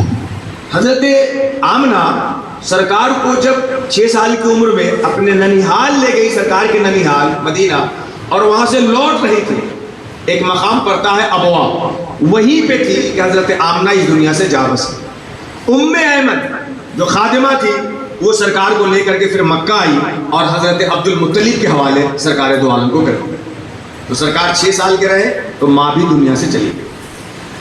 اب ہمارے پیغمبر ہمارے آقا اپنے دادا عبد المطلب کے ساتھ پرورش پانے لگے۔ حضرت عبد المطلب سرکار دو عالم صلی اللہ علیہ وسلم کا حد درجہ خیال فرماتے تھے۔ عبد المطلب کعبہ کے متولی تھے، رئیس تھے، قریش مکہ ان کی بات مانتے تھے۔ عبد المطلب جس کمرے میں اکیلے ہوتے ان کے دیگر بیٹوں کو بھی ہمت نہ ہوتی کہ تنہائی میں چلے جائیں۔ عبد المطلب کا جو فرش تھا، جو مسند تھا جہاں پہ بیٹھتے تھے، ان کے بیٹوں کو بھی ہمت نہ ہوتی تھی کہ وہ جا کے بیٹھ لیں، مگر عبد المطلب ہمارے آقا کو، اپنے پوتے ہم سب کے آقا پیغمبر دو جہاں کو اتنا چاہتے تھے اور اتنا عام کر دیا تھا کہ سرکار تنہائی میں بھی عبد المطلب کے پاس پہنچ جاتے تھے اور ان کے مسند پہ بیٹھ جایا کرتے تھے، اور عبد المطلب کو ان سے خوشی ہوتی تھی اور کسی طرح کی تکلیف نہیں۔ جب عبد المطلب اپنے آخری عمر کو پہنچے، یعنی سرکار 8 سال کے ہوئے، اور عبد المطلب کو لگا کہ اب ہم نہ رہیں گے، تو ان کو اپنے بیٹوں میں سب سے زیادہ جس پہ اعتماد تھا حضرت ابو طالب، انہیں بلایا اور کہا اے ابو طالب، میں تمہیں اپنی نسبت پیدری کا حوالہ دیتا ہوں، اپنی جان سے بھی زیادہ میرے اس عزیز پوتے کی حفاظت کرنا۔ اس عہد کے ساتھ حضرت عبد المطلب نے اپنے اس در یتیم کو اپنے بیٹے حضرت ابو طالب کے حوالے کیا، اور بلا شبہ حضرت ابو طالب نے باپ کے اس وعدے کو مکمل کیا ہے۔ مرتے دم تک ابو طالب سرکار دو عالم کے شانہ بشانہ کھڑے رہے، اور جہاں جس قدر اسلام کو جس چیز کی ضرورت ہوئی، ابو طالب اسلام کی پیش قدمی میں آگے بڑھتے ہوئے۔ جب 8 سال کے ہمارے آقا ہوئے تو آپ کے دادا عبد المطلب بھی رخصت ہو گئے۔ اب 8 سال کے بعد ہمارے پیغمبر اپنے چچا حضرت ابو طالب کے ساتھ رہنے لگے۔ چونکہ ابو عبد المطلب نے یہ کہا تھا کہ جان سے زیادہ ان کی حفاظت کرنا، تو ابو طالب اکثر ہر لمحہ سرکار کو اپنے ساتھ رکھے۔ اگر کہیں سفر شام پہ جاتے، شام اس وقت بڑی عالمی منڈی تھی، شام سیریا میں جو ہے شام، وہ ایک عالمی منڈی تھی، ہر جگہ سے لوگ وہاں پہنچتے، سامان بیچتے خریدتے۔ ابو طالب جب اپنا سامان بیچنے خریدنے شام جاتے تو اپنے بھتیجے سرکار کو ساتھ لے جاتے تھے۔ ایک مرتبہ وہی بحیرہ راہب کا واقعہ آیا، ایک درخت کے نیچے سرکار بیٹھے تھے، اس نے دیکھ لیا، ابو طالب سے کہا یہ کون ہے؟ کہا یہ ہمارے بھتیجا ہے۔ اس نے کہا کہ یہیں سے آپ واپس چلے جائیے، کہیں یہود نہ دیکھ لے کہ نبی آخر الزماں کو تو اپنے یہاں پانے کی وہ امید رکھتے ہیں، ساری نشانیاں ان کے اندر ہے، اگر ان کو یہ پتہ چل جائے گا کہ آخری نبی ان میں نہیں آ رہا ہے، بنو اسماعیل میں آ رہا ہے، تو وہ اس کی جان کے دشمن ہو جائیں گے، اس لیے آپ یہیں سے واپس ہو جائیے، منڈی میں نہ جائیے کہ یہودیوں کی نظر ان کے اوپر نہ پڑ جائے۔ چنانچہ بعض روایتوں کے مطابق ابو طالب وہیں سے اپنے بھتیجے کے ساتھ واپس آ گئے، اور بعض روایتوں کے مطابق بڑی تیزی سے گئے، چھپا کے بھتیجے کو رکھا، اپنا سامان بیچ کر بہت جلد وہاں سے رخصت ہوئے۔ سرکار جب 15 سے 16 سال کی عمر پہ پہنچے، 15 سے 16 سال، تو حرب فجار کا واقعہ ہے۔ حرب فجار یہ ہے کہ 4 مہینے اس زمانے جاہلیت میں بھی، اسلام کے آنے سے پہلے بھی 4 مہینے ایسے تھے جس میں عرب کے لوگ قتل نہیں کرتے تھے، لڑتے نہیں تھے ایک دوسرے سے۔ شوال، ذی القعدہ، ذی الحجہ، محرم اور رجب المرجب۔ ذی القعدہ، ذی الحجہ، محرم اور رجب المرجب، یہ 4 مہینے۔ لیکن اس زمانے میں سعد اور قریش، قیس اور قریش کی ایسی لڑائی ہوئی کہ وہ اس مہینے میں بھی ایک دوسرے سے لڑنے لگے۔ سرکار اس میں گئے تو، لیکن آپ نے کبھی کسی کے اوپر حملہ نہیں کیا، صرف تیر اٹھا کر کے ادھر سے ادھر اپنے چچا کی مدد کر دی۔ اس جنگ حرب فجار میں بھی مہینوں کی جو حرمت ہوتی ہے، اللہ تعالیٰ نے رسول اللہ کو اعلان نبوت سے پہلے بھی محفوظ رکھا، اعلان نبوت کے بعد تو حفاظت کی ذمہ داری اس نے اپنے اوپر لے لی۔ جب سرکار حرب فجار کے بعد 17 سال کی عمر کے آگے پہنچے، سرکار ہمارے 20، 19، 21 یعنی 20 سے 21 سال کی جب ہمارے نبی کی ایک عمر ہوئی، تو اس وقت سنیے ہمارے نبی کا کیا کارنامہ تھا۔ اس وقت سرکار نے حلف الفضول میں شرکت کی، اور حلف الفضول کو اکٹھا کیا، اس کو مستحکم کیا، اور لوگوں کو اس کے اوپر قائم کر کے سماج میں امن و سکون کی فضا کو قائم کرنے کی پوری کوشش کی۔ یہ میں اس لیے بتا رہا ہوں کہ نبی ہونے کے اعلان سے پہلے سرکار کیسے زندگی گزار رہے تھے، یہ آپ کے سمجھ میں آ سکے۔ عام طور پہ ایک سوال ہوتا ہے کہ ہم تو مولانا صاحب نہیں ہیں، ہم تو مفتی صاحب نہیں ہیں، ہم تو پیر صاحب نہیں ہیں، ہم تو سجادہ نشیبی نہیں ہیں، ہم کیا کریں؟ سرکار 40 سال کی زندگی بغیر نبوت کے اعلان کے یوں بتا رہے ہیں کہ سماج سے ہر فساد کی جڑیں اکھاڑ رہے ہیں، اور ہر نفع اور ہر صلاح کی بیج کو بوتے ہوئے نظر آ رہے ہیں۔ سرکار جب 19 سے 20 سال کی عمر کو پہنچے تو حلف الفضول کا واقعہ ہوا۔ حلف الفضول یہ تھا کہ ایک مرتبہ باہر سے کوئی سامان بیچنے مکہ میں آیا، مکہ کے سرداروں نے اس کا سامان لے لیا اور قیمت دینے کے لیے ٹال مٹول کرنے لگے۔ ہوتا ہے نا جو بڑے طاقتور ہوتے ہیں، ذرا گھمنڈی ہوتے ہیں، وہ غریبوں کا سامان لے لیے تو کہتے ہیں کل آنا، پرسوں آنا، ترسوں آنا، وہ بیچارہ دبک دبک کے مانگنے آتا ہے، ڈانٹ کے بھگا دیتا ہے۔ مکہ کے کافروں نے، سرداروں نے اس غریب کا جو باہر سے مکہ میں سامان بیچنے آیا تھا وہ لے لیا اور قیمت نہیں دے رہے۔ وہ جب مایوس ہو گیا فلاں کے پاس جاتا کہ میرا سامان لے لیا ہے، قیمت نہیں دیا، لیکن جب سنتا کہ چودھری جی لے کر کے قیمت نہیں دے رہے ہیں تو سب چپ ہو جاتا۔ للو ہو کلو ہو تو کوئی بھی جا کے اس سے بات کر لیتا، لیکن چودھری جی نہ سامان لیے تھے، نہیں دے رہے تھے پیسہ، سب چپ کے دمک ہو جاتے۔ بالآخر کسی نے اس کو محمد رسول اللہ کا پتہ بتایا۔ وہ مسافر جو اپنا سامان بیچ کر قیمت کے لیے در در پھر رہا تھا اور کوئی اس کی مدد نہیں کر رہا تھا، جب رسول اللہ کے پاس آتا ہے، پیارے آقا فرماتے ہیں گھبراؤ نہیں، تمہاری مدد کی جائے گی اور تمہارے لیے کوئی نہ کوئی ٹھوس قدم اٹھایا جائے گا۔ چنانچہ یہی تحریک بنی جس میں نبی کریم صلی اللہ علیہ وسلم نے مختلف قبیلے کے لوگوں کو، جس میں سب فضل کے نام ہی سے تھے، تو ایک معاہدہ بنایا۔ اس معاہدے کو حلف الفضول قرار دیا گیا کیونکہ اس معاہدے کے جو اہم رول ادا کرنے والے تھے وہ سب فضل فضل فضل، باپ کا نام کچھ اور تھا لیکن وہ سارے فضل نام سے تھے، تو یہ حلف الفضول بنا۔ اس حلف الفضول کے جو پوائنٹ ہے وہ ذرا نوٹ کیجئے۔ سماج میں بدامنی پھیلنے نہیں دی جائے گی۔ کسی مسافر کا کوئی بھی سامان کوئی خریدے گا تو اس کی قیمت اسے دینی ہوگی۔ کوئی مظلوم کے خلاف اگر ظلم پہ آمادہ ہوگا تو سب لوگ مل کر کے ظالم کو اس کے عمل سے روکیں گے۔ یہ سارے پوائنٹ اس میں تھے۔ اللہ کے رسول بعد میں بھی کہتے، اعلان نبوت کے بعد بھی جب بھی حلف فضول کو یاد کرتے تو اللہ کے رسول فرماتے کہ وہ اتنا اہم معاہدہ تھا کہ اگر آج بھی مجھے کوئی اس معاہدے کی ذمہ داری دلا کے مجھ سے مدد مانگے تو میں مظلوموں کی مدد کرنے کے لیے آج بھی اس کی بنیاد پر۔ اللہ کے رسول فرماتے ہیں کہ وہ معاہدہ میرے نزدیک 100 سرخ اونٹوں سے زیادہ بہتر ہے، اس سے بہتر کوئی چیز میرے نزدیک نہیں۔ 20-21 سال کی عمر، آپ سوچئے سرکار کی زندگی کیسے جا رہی ہے۔ سرکار 20 سال کی عمر جب لوگوں میں گزار دی تو شہرہ ہو گیا کہ بڑے سچے ہیں، چرچا ہو گیا یہ بڑے امین ہیں۔ اللہ کے رسول جب کسی راستے سے گزرتے اور لوگ دیکھتے تو جا محمد نہیں کہتے صلی اللہ علیہ وسلم، جا صادق، جا امین، ارے سچا آ گیا، امین آ گیا، امانت دار آ گیا۔ یہ جب حضرت خدیجہ نے سرکار کی شہرت کو سنا کہ بڑے امین ہیں، بڑے سچے ہیں، تو پیشکش کی کہ میں بھی اپنا مال شام بھیجتی ہوں، آپ میرا مال تجارت کی غرض سے شام لے کے جائیے، جو میں دوسرے کو دیتی ہوں اس سے ڈبل آپ کو دوں۔ سرکار حضرت خدیجہ کا مال لے کر کے شام جاتے ہیں۔ حضرت خدیجہ اپنا غلام میسرہ وہ سرکار کے ساتھ لگا دیتی ہیں کہ جب کبھی ضرورت پڑے، خدمت پڑے، کوئی سامان اٹھانے پٹھانے کی تو اپنا میسرہ رہیں گے۔ میسرہ اور سرکار دو عالم حضرت خدیجہ کا مال لے کر کے شام جاتے ہیں۔ جب شام سے سرکار لوٹے، خدیجہ جب خبر سنتی ہے کہ شام کا قافلہ مکہ لوٹ رہا ہے تو تہ خانے پہ چلی گئی، بالا خانے پہ آنے والے مسافروں کو دیکھنے کے لیے۔ دیکھی سرکار جو آ رہے تھے تو سرکار جب دھوپ میں پڑتے تو بادل کا ٹکڑا آپ پہ سایہ کر دیتا تھا۔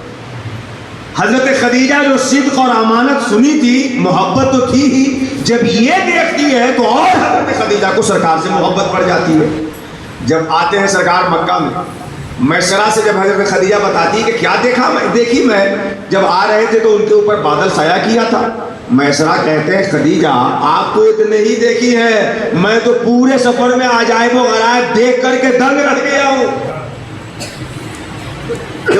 جب میسرہ اپنا پورا واقعہ سفر شام کا سناتے ہیں تو خدیجہ دنگ ہو جاتی ہے سرکار کے کمال سے، اور جتنا فائدہ عام لوگوں کو حاصل ہوا اس کا کئی گنا زیادہ سرکار کی برکت سے حضرت خدیجہ کو ہوا تھا۔ اس سے حضرت خدیجہ مانوس ہو جاتی ہے اور سرکار دو عالم صلی اللہ علیہ وسلم کے چچا حضرت ابو طالب کے پاس نکاح کا پیغام بھجواتی ہیں، اور پھر سرکار دو عالم اس کو اوکے کرتے ہیں، اور حضرت ابو طالب خطبہ نکاح پڑھ کے سرکار دو عالم کا نکاح حضرت خدیجہ سے کر دیتے ہیں۔ 25 سال کی عمر جب ہوئی تو حضرت نبی کریم صلی اللہ علیہ وسلم کا نکاح حضرت خدیجہ سے ہو رہا۔ اس وقت حضرت خدیجہ کی عمر 45 سال تھا۔ ذرا غور سے سنیے، سرکار 25 سال کو، حضرت خدیجہ 45 سال۔ اور حضرت خدیجہ کی اس سے پہلے 2 شادی ہو گئی تھی، اب دونوں شوہر مر گئے تھے۔ آج لوگ کہتے ہیں کہ اسلام میں عورتوں کا حق دبا دیا گیا ہے، اسلام میں عورتوں کو گھر میں بند کر دیا گیا ہے۔ میں ان سے کہنا چاہوں گا، اسلام نے عورتوں کو گھر میں بند نہیں بنایا ہے، عورتوں کو گھر کی ملکہ بنا کے خرچ کی ذمہ داری شوہروں کو ذمہ دار۔ اسی وقت اس ہندوستان میں اگر کسی عورت کا شوہر مر جاتا تھا تو پتی کے چیتے کے ساتھ پتنی کو جلنا پڑتا تھا۔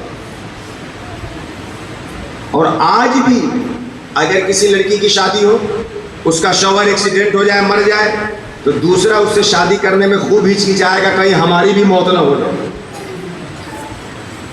2 نکاح ہوا اور دونوں سے بچے تھے حضرت خدیجہ کے، اور پھر دونوں کے انتقال کے بعد سرکار دو عالم صلی اللہ علیہ وسلم پہلا نکاح 25 سال کے عین شباب کے وقت میں اپنے سے 15 سال کی زیادہ عمر خاتون کے ساتھ کر رہے ہیں۔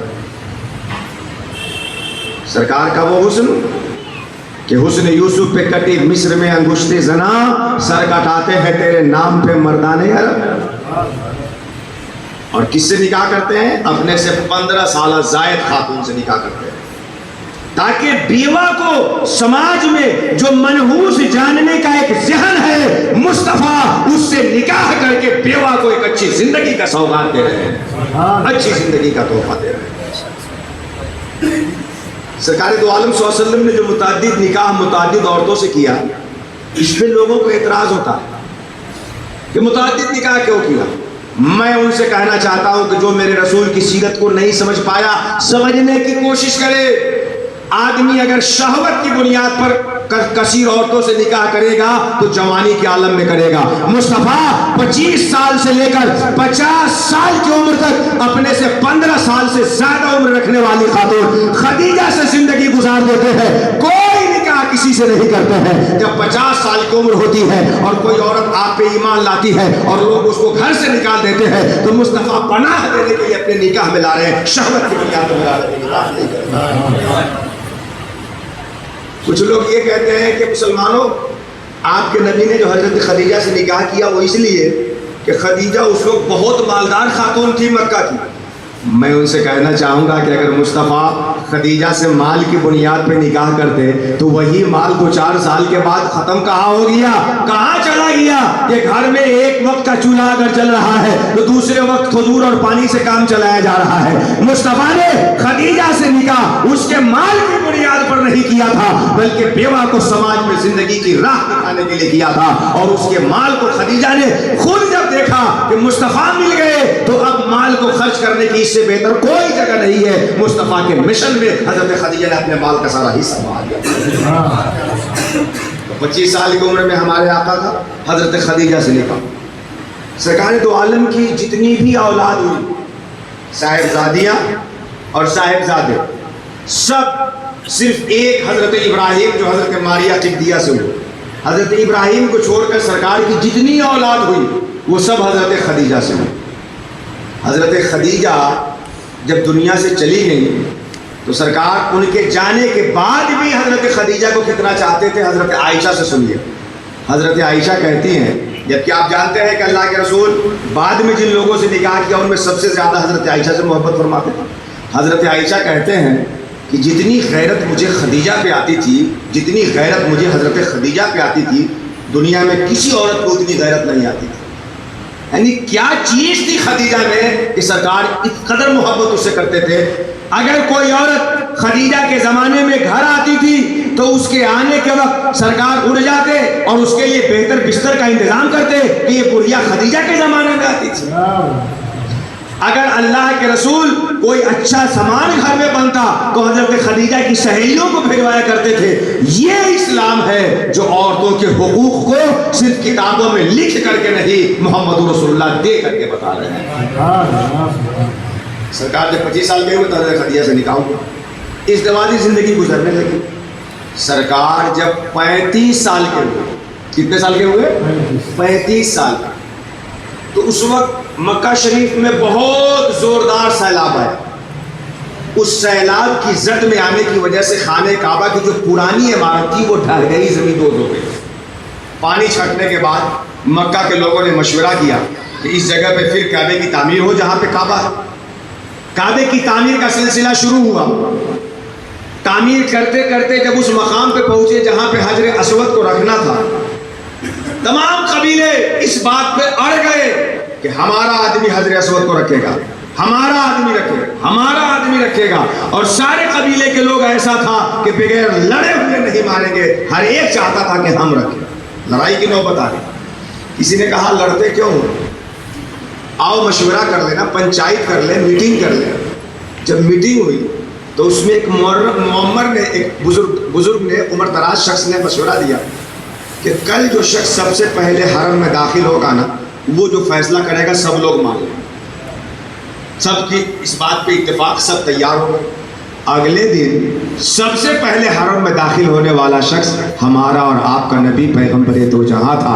جیسے ہی سرکار کو لوگوں نے جب حرم میں داخل ہوتے ہوئے دیکھا، سارے قبیلے کے لوگ کہا اٹھے کہ جا صادق، جا امین، سچا انسان آ گیا، امانت دار آ گیا، واقعی یہ جو فیصلہ کریں گے سب کے ماننے کے قابل ہوگا۔ مصطفیٰ جب پہلے ہی حرم میں پہنچے، سبوں نے کہا کہ آج ہم لوگوں نے تو یہ تہیہ کیا تھا کہ جو سب سے پہلے آئے گا ہمارے ہی جھگڑے کا حل کرے گا، آپ حل کریے۔ نبی کریم صلی اللہ علیہ وسلم نے کس اسلوبی کے ساتھ حل فرمایا ہے سنیے۔ اللہ کے رسول نے ایک چادر منگوائی اور کہا کہ سارے قبیلے کے لوگ اپنے اپنے سردار منتخب کر لیں۔ سارے قبیلے کے لوگوں نے اپنا سردار منتخب کر لیا، اور جب سارے سردار آ گئے تو سرکار نے کہا کہ اس چادر کو آپ لوگ اٹھائیے۔ حجر اسود کو چادر پر رکھ دیا اور سارے قبیلے کے سرداروں سے کہا کہ آپ لوگ اٹھائیے۔ وہ سب لوگ اٹھائے، یہاں تک کہ حجر اسود کو جہاں رکھنا تھا وہاں تک لے گئے۔ پھر سرکار نے حجر اسود اٹھا کے اس مقام پہ رکھ دیا۔ اب سب لوگ اس بات پہ خوش ہو گئے کہ ہم نے اٹھایا، ہم نے اٹھایا، ہم نے اٹھایا۔ جس پہ خون کی ندیاں بہنے کی نوبت آ گئی تھی، مصطفیٰ ابھی نبوت کا اعلان نہیں کیے ہیں، لیکن لوگوں کا مسئلے کا حل ایسے کر رہے ہیں کہ سارے مسائل چٹکیوں میں حل ہوتے چلے جا رہے ہیں۔ یہ رسول اللہ کی زندگی ہے نبوت کے اعلان سے پہلے۔ اب آپ سنیے 35 سال کے بعد اور 40 سال جیسے جیسے قریب ہوتا ہے سرکار کی زندگی کیسی ہوتی ہے۔ سرکار 35 سال کے بعد جب 36-37 سال کا وقت آیا تو راوی بتاتے ہیں کہ حبب الیہ الخلا، جب اللہ کے رسول کی عمر 36-37 پہ پہنچی، 38 کے قریب، تو انہیں تنہائی کی محبت آ گئی۔ ان کے دل میں اللہ نے خلوت کی محبت ڈالی۔ پہلے تو شام جاتے تھے، تجارت بھی کرتے تھے، لوگوں کے بیچ رہتے تھے، لیکن اب مصطفیٰ سب سے الگ ہو رہے ہیں۔ لوگوں کے بیچ ہیں بھی تو ان کی اپنی دنیا الگ ہے۔ میں تیرے پاس ہوں اور تجھ میں کہاں ہوں۔ پھر جب یہ خلوت کا جذبہ بڑھا تو سرکار اپنے گھر آتے، حضرت خدیجہ سے کچھ اس زمانے کا توشہ وغیرہ تیار کرا لیتے اور قریب کے غار، مکہ کے غار پہاڑ میں، غار سور میں چلے جاتے۔ مہینوں مہینہ غار سور میں اللہ کے رسول عبادت کرتے۔ بعض روایتوں میں ہفتہ کا ذکر، 1 ہفتہ رہتے پھر چلے آتے، کبھی 2 ہفتہ رہتے پھر چلے آتے۔ جب یہ شوق بڑھتا گیا تو پھر مہینہ مہینہ غار سور میں رہتے، جب توشہ ختم ہوتا تو اپنی بیوی کے پاس آتے، پھر چلے جاتے۔ آج کل لوگ مشائخ کے خلوت خانے پہ اعتراض کرتے ہیں اور کہتے ہیں کہ لا رہبانیت فی الاسلام، اسلام میں تنہائی نہیں، الگ ہونا نہیں۔ انہیں سمجھ لینا چاہیے کہ اسلام کا آغاز ہی سب سے الگ ہونے پر ہو رہا ہے۔ بزرگوں کے ہاں جو خلوت میں بیٹھاتے ہیں مرید کو، شاگرد کو، کہتے ہیں لا رہبانیت فی الاسلام، اسلام میں تنہائی نہیں ہے، سب کے ساتھ مل جل کر کے رہنا ہے۔ ارے بلا شبہ رہنا ہے، لیکن پہلے سب کے ساتھ رہنے کے قابل بننے کے لیے خلوت میں رہنا ہے، پھر سب کے ساتھ رہنا ہے۔ سرکار غار سور میں جاتے، مہینوں مہینوں رہتے، یہی سلسلہ چلتا رہا یہاں تک کہ جبریل آ گئے۔ تسلسل آیا سمجھ میں؟ 6 سال میں والدہ گئی، 8 سال میں دادا گئے، اس کے بعد حضرت ابو طالب آپ کی دیکھ ریکھ کرنے لگے۔ 25 سال میں آپ نے اپنی ازدواجی زندگی حضرت خدیجہ سے کر کے اپنے گھر کو ایک زندگی گزاری۔ 35 سال میں لوگوں کے مسئلے کے حل کرنے والے پورے مکمل طور پہ تھے. پھر اس کے بعد اب آپ کو خلوت پسند ہونے لگے. لوگ تو آپ کو ڈھونڈ رہے تھے مگر آپ خالق کی طرف بھاگ رہے تھے. خلوت آپ کو پسند ہونے لگی. جہاں صرف یاد میں ڈوب جائے, فکر میں ڈوب جائے, یاد صنم دید صنم فقط تیرا ہی دیکھنا رکنا, خلوت پسند ہونے لگی. لوگوں کے بیچ رہتے رہتے لوگوں سے الگ ہو گئے, غار حرا میں رہنے لگے. جال ملک جبریل آتے ہیں. جب جبریل پہلی بار آئے غار حرا میں تو سرکار کو کس کے پکڑا اور دبوچا. اللہ کے رسول فرماتے ہیں کہ اتنا کس کے جبریل نے دبوچا کہ بلغ منی الجہد, مجھے مشقت ہوئی, بہت کس کے دبوچا, اور کہا کہ اقرا مصطفیٰ پڑھیے. سرکار نے کہا ما انا بقاری, میں پڑھنے والا نہیں. پھر جبریل نے سرکار کو کس کے پکڑا, پھر دبوچا اور کہا اقرا مصطفیٰ پڑھیے. مصطفیٰ کہتے ہیں ما انا بقاری, میں پڑھنے والا نہیں. تیسری مرتبہ جبریل نے کہا اقرا بسم ربک. یہاں پر میں رک کر کے ایک بات سمجھا, ما انا بقاری, جبریل نے کہا پڑھیے, سرکار نے کہا ما انا بقاری. ما انا بقاری کا ترجمہ یہ نہیں ہوتا ہے کہ میں پڑھا ہوا نہیں, اس کا ترجمہ یہ ہوتا ہے کہ میں پڑھنے والا نہیں. میں پڑھا ہوا نہیں یہ الگ ہے, اور میں پڑھنے والا نہیں یہ الگ ہے. صاحب آپ اپنے چھوٹے بچے کو جب ٹیچر کے سامنے کہتے ہیں پڑھنے کے لیے, ٹیچر کہتا ہے پڑھو یہ, وہ کہتا ہے کہ میں پڑھا ہوا نہیں. ارے جب استاذ کے کہنے سے دہرانا ہے تو اس میں پڑھا ہے کہ پڑھا نہیں ہے, اس کا تو مسئلہ ہی نہیں. آپ کے سامنے ہم کوئی مسئلہ رکھ دیں کہ اس مسئلے کو حل کریے تو آپ کہہ سکتے ہیں کہ مولانا صاحب ہم پڑھے ہوئے نہیں. لیکن جب استاذ پڑھانے کے لیے اگر کہے کہ پڑھو یہ بات, تو اس وقت یہ کہنا کہ میں پڑھا ہوا نہیں, پڑھنے والا نہیں, پڑھا ہوا نہیں, جگہ کیا مانا ہوگا؟ سرکار یہ نہیں کہہ رہے ہیں کہ میں پڑھا ہوا نہیں. وہ تو جبریل جیسے کہتے تھے ویسے کہنا تھا, پڑھا ہوا نہیں, پڑھا ہے کہ نہیں, اس کا کیا مانا ہوا؟ سرکار یہ بتانا چاہ رہے ہیں کہ اے آنے والے, تم اب مجھے پڑھنے کے لیے کہہ رہے ہو. ارے میں تو مکہ کی سماجی زندگی گزار کے وہاں سے آ چکا ہوں, شام کے بازار دیکھ کر کے آ چکا ہوں, قافلوں کی تجارت کر کے آ چکا ہوں, سب سے میرا دل بھر گیا ہے. اب میرا دل کسی میں لگنے والا نہیں, اب میں پڑھنے والا نہیں, اپنے خالق کی یاد میں ڈوبنے والا ہوں.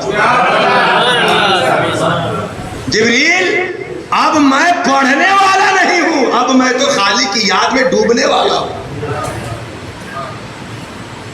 جب جبریل نے یہ سمجھا تو اب آگے سوچا کہ پیترا بدلو اور اقرا بسم ربک کا اضافہ جو تھا لگا دیا, اور کہا کہ جب اسی کی یاد میں ڈوبے ہیں تو اسی کے نام سے پڑھیے جس کی یاد میں ڈوبے ہوئے ہیں. جب اس کا نام آ گیا تو مصطفیٰ پڑھنے شروع کر دیتے ہیں. بات سمجھ میں آ گئی کہ نہیں آ گئی؟ میں پڑھا ہوا نہیں, میں پڑھنے والا نہیں, کیونکہ اس وقت تو میں اپنے خالق کی یاد میں ڈوبا ہوا ہوں. میں اپنی رب کو یاد کرنے والا ہوں, پڑھنے والا نہیں. اب مفتی التمس مصباحی صاحب پوری عالمیت, پوری فضیلت, پورا افتاء انہوں نے مرکزی درسگاہ جامعہ اشرفیہ سے کہا. اب اگر کوئی ان سے کہے کہ پڑھیے تو وہ یہی نہ کہیں گے کہ اب میں پڑھنے والا نہیں, اب تو میں مشائخ کی, اپنے پیروں کی وراثت کو سنبھالنے والا ہوں, میری ذمہ داری الگ ہے. یہ مطلب نہیں ہوگا کہ پڑھا ہوا نہیں. تو سرکار نے کہا میں پڑھنے والا نہیں اس وقت. خیر جبریل آئے, پوری آیت سنائی, چلے گئے. کسی کی زندگی میں بھی جب کوئی نیا واقعہ آتا ہے تو بشری تقاضے کے مطابق ایک بے چینی ہوتی ہے. سرکار غار حرا سے گھر آئے, اور میں اپنی ماں بہنوں سے بھی عرض کرتا ہوں کہ آپ بہت اچھا ہوتا ہے, آپ کے لیے بھی انتظام ہوتا ہے, غور سے آئیں, سنیں. سرکار کی سیرت سے اور سرکار کی بیوی ہم مومنوں کی ماں حضرت خدیجہ سے آپ بھی سیکھے کیا کرتی ہیں. سرکار جب غار حرا سے لوٹ کر گھر پہنچے, حضرت خدیجہ سے کہا زملونی زملونی, یہ خدیجہ مجھے چادر اڑھاؤ. کچھ دیر سوئے رہے. جب افاقہ ہوا تو حضرت خدیجہ سے پورا واقعہ بتایا. اے خدیجہ, آج میری زندگی میں ایک نیا عجیب معاملہ آیا ہے. لقد خشیت علی نفسی, مجھے اپنے اوپر ڈر لگ رہا ہے کہ جو ذمہ داری ملے گی میں اس کو نبھا پاؤں گا کہ نہیں نبھا پاؤں. ڈر لگنے کا مطلب یہ نہیں کہ کیا ہوگا کیا نہیں ہے, نہیں, جو ذمہ داری ملنے والی ہے میں اس کو کتنا نبھا پاؤں گا اس کے بارے میں مجھے ڈر لگ رہا ہے. خشیت علی نفسی, مجھے اپنے اوپر ڈر لگ رہا ہے. اب حضرت خدیجہ کہتے ہیں, سنیے, حضرت خدیجہ کی بات سنیے گا یہ بخاری شریف کی روایت ہے. حضرت خدیجہ جو یہ گواہی دے رہی ہے نا، اس میں سرکار کی اعلان نبوت سے پہلے 40 سال کی پوری زندگی کی تصویر ہے حضرت خدیجہ کی یہ گواہی. حضرت خدیجہ کہتی ہے مصطفیٰ آپ ڈرے نہیں، واللہ لا یخزیک اللہ ابدا، اللہ آپ کو کبھی بھی رسوا نہیں کرے گا، اللہ آپ کو کبھی بھی رسوا نہیں کرے گا. کیوں؟ حضرت خدیجہ کہتی ہے انک لتصل الرحم، مصطفیٰ آپ تو صلہ رحمی کرتے ہیں اور اللہ صلہ رحمی کرنے والے کو رسوا نہیں کرتا. مصطفیٰ انک تحمل الکل، آپ تو لوگوں کا بوجھ اٹھاتے ہیں. مصطفیٰ تکسب المعدوم، آپ تو لوگوں کی ضرورت کا جو سامان نہیں رہتا ہے وہ اسے عطا کرتے ہیں. مصطفیٰ تقری ضعیف، آپ تو مہمانوں کی مہمان نوازی کرتے ہیں. تعین علی نوائب الحق، اللہ کی طرف سے جو مصیبتیں انسانوں پہ آتی ہیں ان مصیبتوں پہ انسانوں کی مدد کرتے ہیں، اللہ آپ کو کبھی بھی رسوا کرنے والا ہے. سرکار کی مکی زندگی کیسی تھی یہ ان کی بیوی بتا رہی ان کے بارے میں. اور صاحب بیوی جب گواہی دیتی ہے نا تو سب دیکھ کے گواہی دیتی ہے. ہم آپ کے بیچ مفتی صاحب بن جائے یہ الگ بات ہے، اور ہماری بیوی ہماری عظمت کا اعتراف کرے یہ ایک الگ بات ہے. آپ کے ہاتھ چومنے والے لوگ چوراہے پہ 10 لوگ ہوں یہ الگ چیز ہے، لیکن جس گھر میں آپ کے رات دن گزر رہے ہیں اس گھر کے لوگوں کے دلوں میں آپ کی عقیدت ہو یہ ایک الگ چیز ہے. میں تو لطیفہ سناتا نہیں ہوں، لیکن کہیں کہیں لطیفے سے فلسفہ حال ہوتا ہے تو سنا دیتا. ایک شخص تھا، اس کی اپنی بیوی سے نہیں پڑتی تھی. اب جب بیوی سے نہ پٹے اور لاک ڈاؤن کی طرح حالات ہو جائے کہیں جا نہ سکے تو آدمی کہاں جاتا ہے؟ خانقاہ پہنچتا ہے. کوئی نوکری نہیں ملی، سروس نہیں مل رہی ہے، کیا کرے؟ گھر میں بیوی سے پٹ نہیں رہی ہے تو کہاں جائے گا؟ بزرگوں کی خانقاہوں میں چلو چلو وہی اللہ اللہ کر. وہ گیا بزرگوں کے پاس رہا، وہ ہاں کی سزا لگی، اسے سنک ملی، مہک ملی. تو خانقاہوں میں تو بزرگوں کے پاس وہ مہک ہے جو سارے نشہ اتار دیا کرتی ہے. وہاں گیا، اپنی اصلاح کیا، اللہ نے اسے کمال دیا. وہ ہوا میں اڑتے ہوئے اپنے گھر آئے. پورے گاؤں میں لوگ دیکھے کہ ایک آدمی ہوا میں اڑ رہا ہے، چرچا ہو گیا، بڑا قابل آدمی، بڑا بزرگ. جب وہ رات کو گھر آیا تو بیوی سے کہاں بھاگ گئے تھے؟ آپ کو ٹھکانا نہیں ملا کیا جو پھر لوٹ کر کے آئے؟ بیوی کہنے لگی کہ آج ایک بڑا قابل آدمی تھا جو ہوا میں اڑ رہا تھا، کتنا اللہ کا ولی ہو.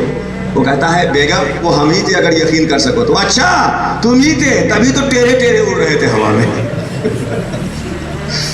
تو اگر بیوی شوہر کے حق میں گواہی دے دے اور وہ بھی سہیلیوں کے سامنے نہیں، ورنہ ہر بیوی جو غیرت مند ہوتی ہے اپنی سہیلیوں کے سامنے اپنے شوہر کی تعریف کرتی ہے، چاہے سینے پہ پتھریں رکھ کے کاہے نہ کر رہی ہو. لیکن شوہر کے منہ پہ شوہر کی خدمتوں کو اور صفتوں کو اعتراف کر لینا یہ تب ہی ہو سکتا ہے جب وہ صفت دکھاوتی نہ ہو، اس کی زندگی میں رچ گئی ہو، بس گئی ہو. حضرت خدیجہ کہتی ہے مصطفیٰ آپ گھبرائے نہیں، آپ کو پریشان ہونے کی ضرورت نہیں ہے.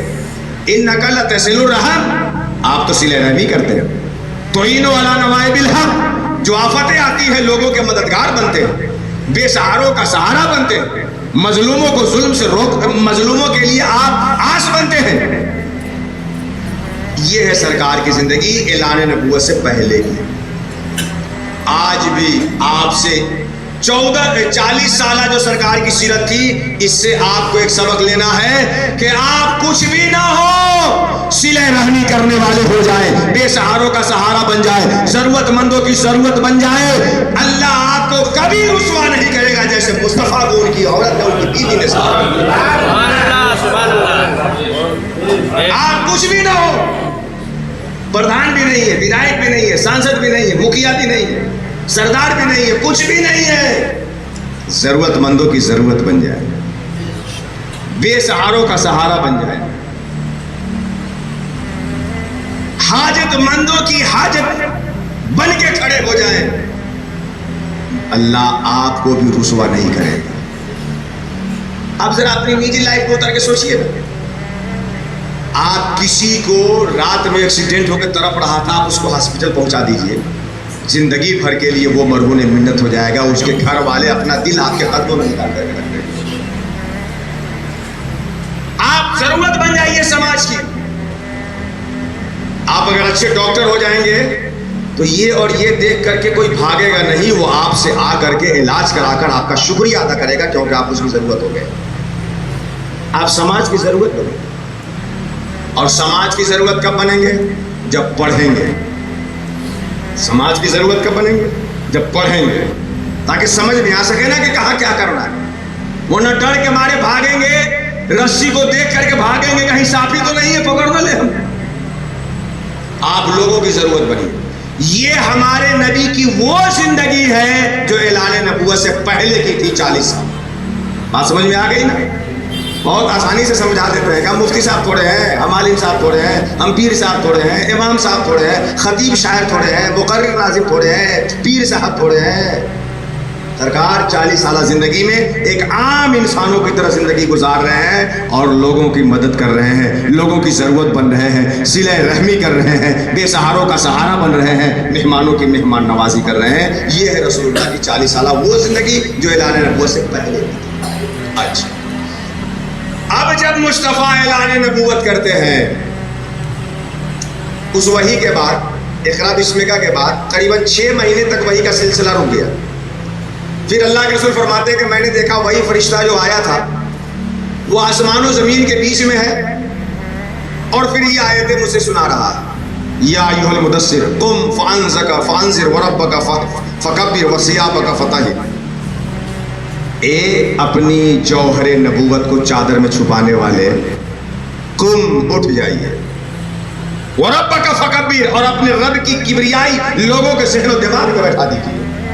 وثیابک فطہر، اور اپنے کپڑے کو، اپنے لباس بشری کو پاک کر لیجیے، اپنے ماننے والوں کو پاک کر لیجیے. جب یہ حکم ملا تو سرکار نے فاران کی چوٹی پہ جمع کیا، اور جمع کرنے کے بعد لوگوں سے کہا اب سنیے سرکار کی جو 40 سالہ زندگی تھی اس کا فلسفہ اور اعلان نبوت سے، فاران کی چوٹی سے اعلان نبوت کا ربط. سرکار جب فاران کی چوٹی پہ سب کو جمع کر لیتے ہیں، سارے کفار مکہ آ گئے، مکہ کے سب لوگ جمع ہو گئے. سرکار کی اعلان نبوت سے پہلے کی جو 40 سالہ تھی زندگی وہ کیسی تھی؟ سرکار نے جب لوگوں کے سامنے اپنی نبوت کے اعلان کے لیے لوگوں کو بلایا تو وہاں کوئی معجزہ نہیں دکھایا، اپنی 40 سالہ زندگی کو سامنے رکھ کے بتایا. یہ بہت اہم پوائنٹ ہے، ذرا اس کو سمجھ لیں گے تو آپ کو مزہ آ جائے گا اور ایمانی قوت حاصل ہو جائے گی. سرکار نے جب اپنی نبوت کا اعلان کیا اور قوموں کے سامنے اپنے نبی ہونے کو بتایا تو اس وقت آپ نے کوئی معجزہ نہیں دکھایا. معجزہ تو بعد میں مانگنے والوں نے جب مانگا تب دکھایا، اس وقت آپ نے اپنی 40 سالہ زندگی کو دکھایا. اس وقت آپ نے کس کو دکھایا؟ اے لوگوں، 40 سال میں تمہارے بیچ رہا ہوں، مجھ کو کیسا پائے ہو. یہ بہت اہم پوائنٹ ہے. ہم آپ کے سامنے اس لیے امیدوار ہیں کہ ہم فلاں کے خلیفہ ہیں، فلاں جگہ سے افتتاح ہم نے کیا ہے تو آپ ہماری تعظیم کریں گے. آپ اس لیے ناک پھلائے بیٹھے ہیں کہ آپ وکیل صاحب ہیں، آپ ڈاکٹر صاحب ہیں، آپ مقدمہ لڑ لیں گے تو یہ ہو جائے گا وہ ہو جائے گا. آپ کی نجی لائف کیسی ہے، آپ کی شخصی زندگی کیسی ہے، اس کے اوپر اگر بھروسہ کر کے آگے بڑھے تب جا کر بات کریں. ہمارا باپ ایسا، ہمارا باپ ایسا، ہمارا باپ ایسا، اسی میں تو آج لڑائیاں چل رہی. ہم کیسے ہیں یہ کب سوچیں. سرکار نے جب سب سے پہلے نبوت کا اعلان کیا تو اپنی 40 سالہ زندگی کو سامنے رکھا. قرآن نے بھی یہی کہا فَقَدْ لَبِثْتُ فِيكُمْ عُمَرًا مِّن قَبْلِ أَفَلَا تَعْقِلُونَ. اے لوگو، میں نے تمہارے بیچ زندگی کا ایک عظیم عرصہ گزارا ہے، تم غور نہیں کرتے میں کیسا ہوں. حضرت عیسیٰ، مجھے ہر نبی کی نبوت پہ ایمان ہے اور ان کی ہر درجہ تعظیم ہے، مگر تِلْكَ الرُّسُلُ فَضَّلْنَا بَعْضَهُمْ عَلَىٰ بَعْضٍ. حضرت عیسیٰ بچپنے میں بول کر کے معجزے کا اظہار کر رہے ہیں. حضرت عیسیٰ مادرزاد اندھے کو چھو کر صحیح کر رہے ہیں اور اپنی نبوت کا اعلان و اظہار کر رہے ہیں، مگر مصطفیٰ اپنی زندگی کو اپنی قوم کے سامنے پیش کر کے اپنی نبوت کا اعلان. یہ بڑا اہم پوائنٹ ہے. اگر یہ سمجھ گئے آپ تو میں سمجھوں گا کہ میری تقریر کا مقصد ہے. آپ کی نجی لائف کیا ہے، پرسنل لائف آپ کی کیسی ہے، آپ کی شخصی زندگی کیسی گزر رہی ہے. سب نے کہا کہ ہم نے آپ کو 40 سال میں کبھی جھوٹ بولتے نہیں پایا، کبھی کسی کے امانت میں خیانت کرتے ہوئے نہیں پایا، آپ صادق ہیں، آپ امین ہیں۔ مصطفیٰ نے کہا کہ اگر تم مجھے صادق اور امین مانتے ہو، میں کہوں کہ پہاڑ کے پیچھے ایک لشکر ہے جو تم پہ حملہ کرنا چاہتی ہے، مان لو گے؟ سب نے کہا ہاں، کبھی جھوٹا ہم نے پایا ہی نہیں، آپ کہیں کہ ہم مان لیں گے۔ پھر مصطفیٰ نے کہا جب اتنا سچا مجھے مانتے ہو، اتنا امین مجھے مانتے ہو، تو سنو، عبادت کے لائق یہ پتھر نہیں ہے، وہ رب ہے جو اس پتھر کو بنانے والا ہے۔ عبادت کے لائق یہ لات و منات اور حبل نہیں ہے، اور اس کے پیچھے ایک بڑا عذاب قیامت کا آنے والا ہے، اس سے بچو اور اپنے رب کی طرف لوٹ جاؤ۔ یہ مصطفیٰ نے اپنی نبوت کا اعلان فرمایا۔ سرکار نے جب نبوت کا اعلان فرمایا تو اب مکہ والے کا طرز عمل ہی بالکل بدل گیا۔ سرکار نے جب یہ کہا کہ میں نبی ہوں، عبادت کے لائق صرف اللہ ہے، کائنات کی کوئی چیز عبادت کے لائق نہیں ہے، میرے پیارے آقا نے جب نبوت کا اعلان کیا تو دوسرے آپ کے گھر کے جو چچا کہے جاتے تھے وہ دشمن ہو گئے۔ ابو جہل، ابو لہب، آپ کے خاندانی سے تعلق رکھنے والے سارے عتبہ، شیبہ، سب آپ کے دشمن۔ اب اس سے آپ اندازہ لگائیے کہ طاقتور انسان سرکار کو کتنا پریشان کرتا رہا ہوگا، قوی اور قوت والا کتنا زور دیتا ہوگا۔ ایک بڑھیا جس کے گھر میں لوگ نہ سنے، بہو سے خود ڈر کر کھانسے رات میں کہ تیز نہ کھسا ہو جائے، وہ اپنا گھر صاف کرتی اور کوڑا کچرا جمع کر کے رکھتی، رسول اللہ جب گزرتے تو سرکار کے جسم پہ ڈال دیتی تھی۔ مکہ کے طاقتور لوگوں نے کتنا پریشان کیا ہو۔ سرکار خانہ کعبہ کے قریب نماز پڑھ رہے تھے، کفار اونٹ کی جھلی لے آتے ہیں، بچہ پیدا ہونے کے بعد جو جھلی نکلتی ہے اور وہ لا کر سرکار کے جسم میں اقدس پر رکھ دیتے ہیں۔ حضرت فاطمہ جب دیکھتی ہیں دوڑتی ہوئی آتی ہے اور مصطفیٰ جان رحمت کے اوپر سے جھلی کو ہٹاتی ہے، پھر مصطفیٰ نماز مکمل فرماتے ہیں۔ جو کوئی اسلام لے آتا، کلمہ پڑھ لیتا، اسے لوگ مکے کی گرم ریتیلی وادیوں میں گھسیٹ کر کے مارتے۔ حضرت بلال کو کیا نہ کیا لوگوں نے، رومی، حضرت صہیب رومی کو، حضرت خباب کو، آپ پہ ایمان لانے کی وجہ سے جینا مشکل کر دیا گیا، جان تک لے لی گئی بعض لوگوں کی۔ سرکار نے جب مکہ کے لوگوں کو سمجھایا یہ نہ مانے تو سوچا کہ چلو طائف چلتے ہیں، شاید وہاں کے لوگوں کو سمجھ میں بات آئے۔ سرکار جب طائف گئے تو طائف کے لوگوں نے کہا کہ اللہ کو نبی بنانے کے لیے آپ کے علاوہ کوئی نہیں ملا تھا، مانا بھی نہیں، طرح طرح کے جملے کسے اور بدماش بچوں کو مصطفیٰ کے اوپر لگایا۔ بچے اینٹ مار رہے تھے، کنکر مار رہے تھے، پتھر مار رہے تھے، مصطفیٰ لہو لہان ہو گئے، طائف سے لوٹنے لگے۔ پہاڑوں کا فرشتہ آتا ہے، عرض کرتا ہے آپ حکم دے میں دونوں پہاڑ ملا دوں، طائف کے لوگ چکنا چور ہو جائیں، مگر پیارے آقا فرماتے ہیں اے اللہ تو ان کو ہلاک نہ کر، یہ ہماری قوم مجھے نہیں پہچانتی ہے، تو انہیں ہدایت عطا فرما دے۔ 13 سالہ جو مکی زندگی ہے اس میں اخیر کے جو 3 سال محاصرہ کے ہیں، شیب ابی طالب نے مکہ کے سارے لوگوں نے بائیکاٹ کر دیا کہ نبی کریم اور ان کے ماننے والوں سے نہ کوئی کچھ خریدے گا، نہ کوئی کچھ بیچے گا، نہ ان کو کوئی کچھ دے گا، نہ ان کو کچھ لے گا۔ 3 سال تک ایک پہاڑ کا قلعہ تھا جس میں سرکار اپنے ماننے والوں کے ساتھ بند تھے۔ حج کے موقع پہ سارے جب دنیا سے لوگ جاتے، مکہ کے لوگ ان سے خریدنے بیچنے اور ان سے سامان بھی نہیں لینے دیتے۔ ان 3 سالوں میں رسول اللہ اور آپ کے ماننے والوں نے درختوں کے پتے چبا چبا کر کے زندگی گزارے، درختوں کی چھالیں کھائی ہیں۔ یہ 13 سالہ جو مکی زندگی ہے پوری مصیبتوں کا سرچشمہ۔ بالآخر مکہ کے لوگوں نے مشورہ کیا کہ نہ رہے باس نہ بجے بانسری، نعوذ باللہ من ذالک، محمد ابن عبداللہ کو قتل کر دو، نعوذ باللہ من ذالک۔ کفار مکہ قتل کا ارادہ لے کے ننگی تلواریں لیے سرکار کے گھر کو گھیر لیے چاروں طرف سے۔ آج فجر میں نکلے، رات میں نکلے، ان کا کام تمام کر دیا جائے۔ اللہ تعالیٰ نے رسول اللہ کو حکم دیا، رسول اللہ اپنے گھر پہ نکلتے ہیں، حضرت علی کو اپنے یہاں لٹا دیتے ہیں کہ ان کا سامان ان کے حوالے کر کے مدینہ آنا، ابو بکر کو ساتھ لیتے اور ہجرت پہ روانہ ہو جاتے ہیں۔ غار ثور ایک مقام پڑتا ہے ہجرت کے راستے میں، حضرت ابو بکر صدیق کے ساتھ سرکار وہاں پہ رہتے ہیں۔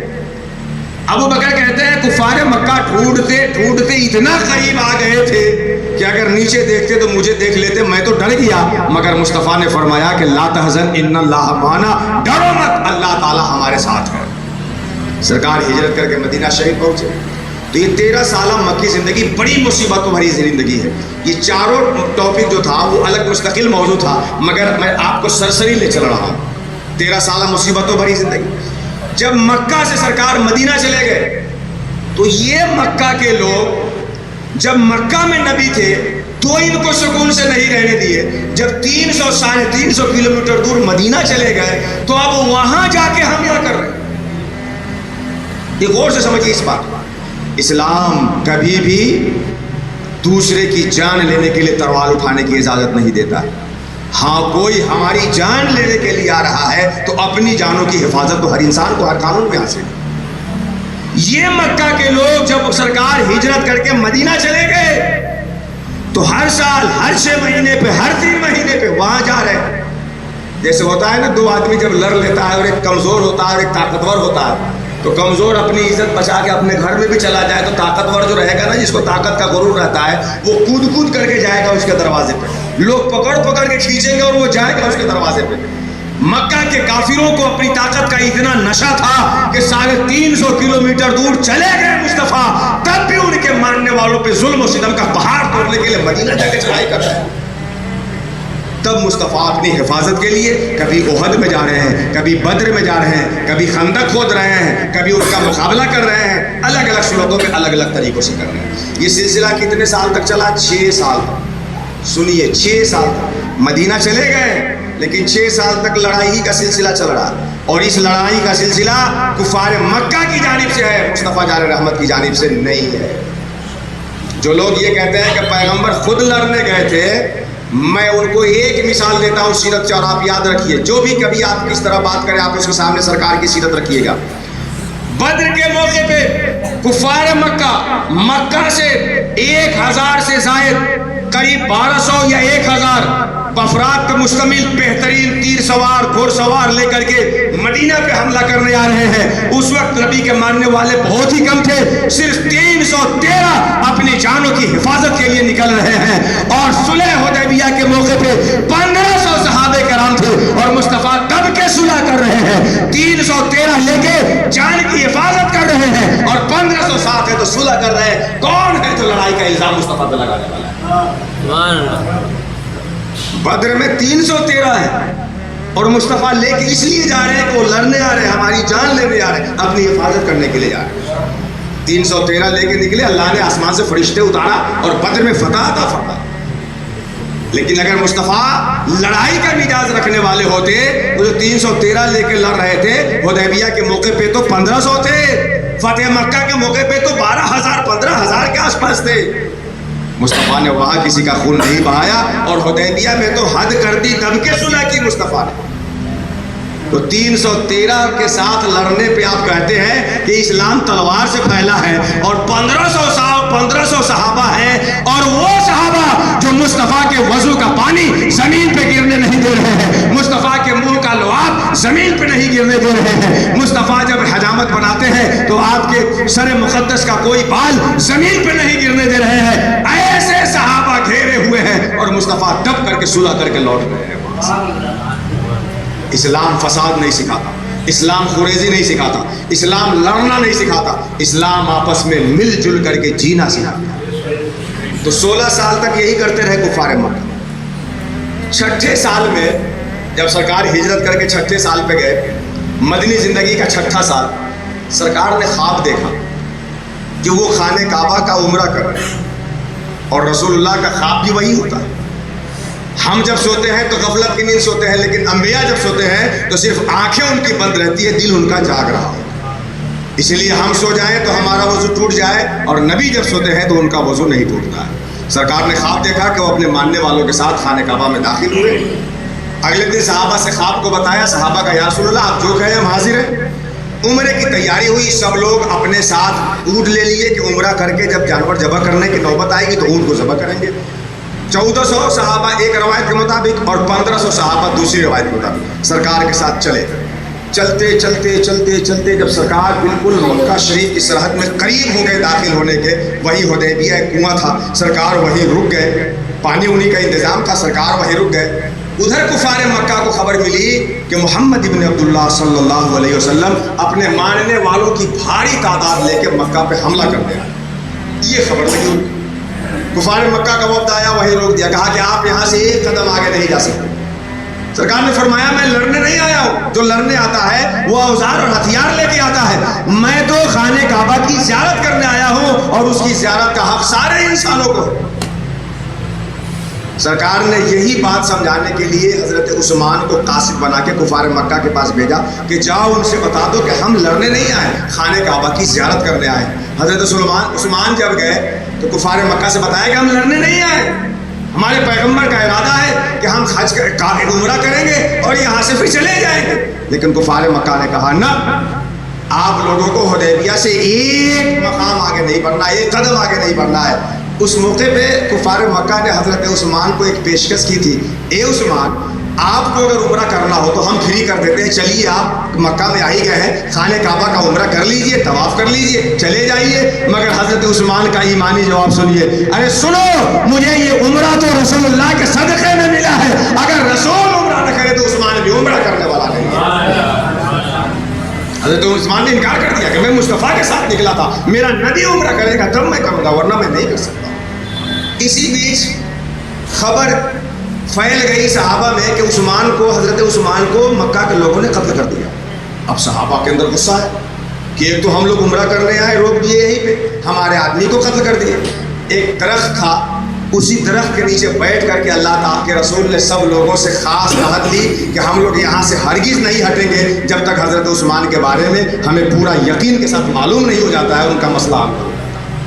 اسی بیعت کو بیعت رضوان کہتے ہیں۔ اللہ کے رسول نے سب کے ہاتھ پہ ہاتھ رکھ کے بیعت کی۔ یہیں سے صوفیہ کے بیچ یہ سنت جاری ہوئی ہے کہ جب کوئی مرید اللہ تک چلنے کا خاص ارادہ اور اپنے نفس کو مارنے کا خاص ارادہ کرتا ہے تو کسی صالح کے ہاتھ پہ ہاتھ رکھ کر کے اپنے ارادے کو مستحکم کرتا ہے، یہ بیعت رضوان۔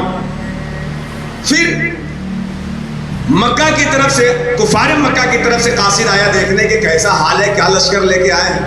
عروہ بن مسعود ثقفی آیا، وہ جب سرکار کو دیکھ کے جا کے کفار مکہ کو کہتا ہے کہ ارے پوچھو مت، ہم روم گئے ہیں، ایران گئے ہیں، فارس گئے ہیں، حبشہ کو بھی دیکھا ہے، ہر جگہ بڑی سلطنت کے بادشاہوں کو دیکھا ہے، مگر محمد ابن عبداللہ کے ماننے والوں کو ہم نے دیکھا ہے کہ وہ تو وضو کر رہے ہیں تو ان کے ماننے والے پانی نیچے نہیں گرنے دے رہے ہیں، ہاتھوں میں لے کر کے منہ پہ مل لے رہے ہیں۔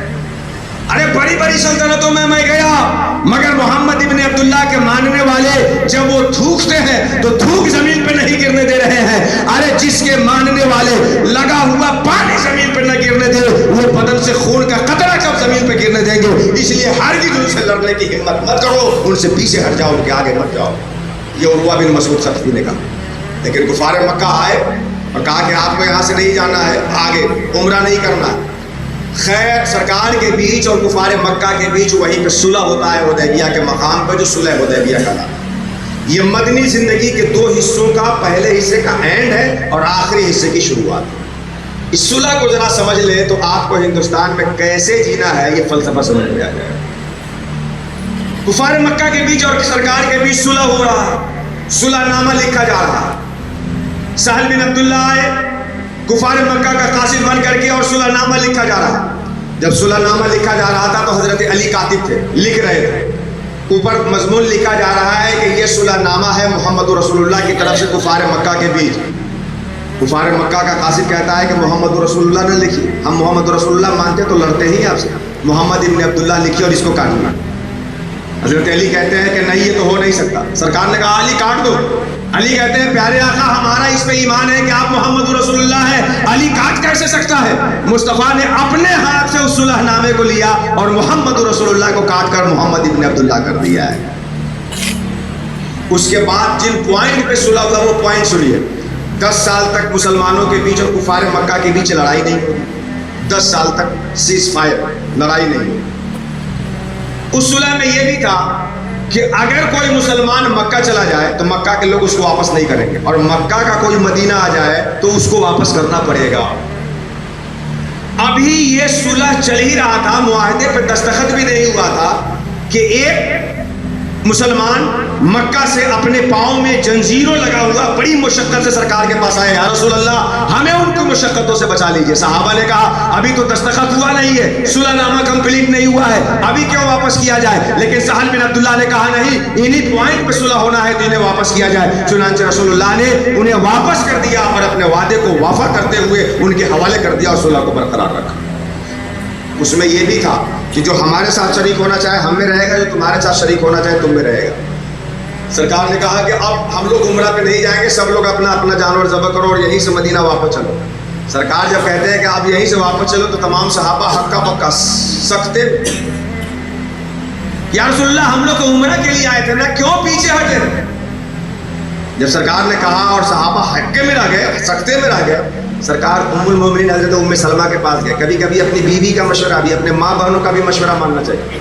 یہ نہیں کہ ہم مرد ہیں, ہم بہت کامل عقل رکھنے والے ہیں, ہم جو سوچیں گے وہی ہوگا. نہیں, آپ گھر میں رہیے تو بال بچوں سے بھی مشورہ لیجیے, کبھی کبھی ادھر سے بڑا اچھا مشورہ آتا ہے.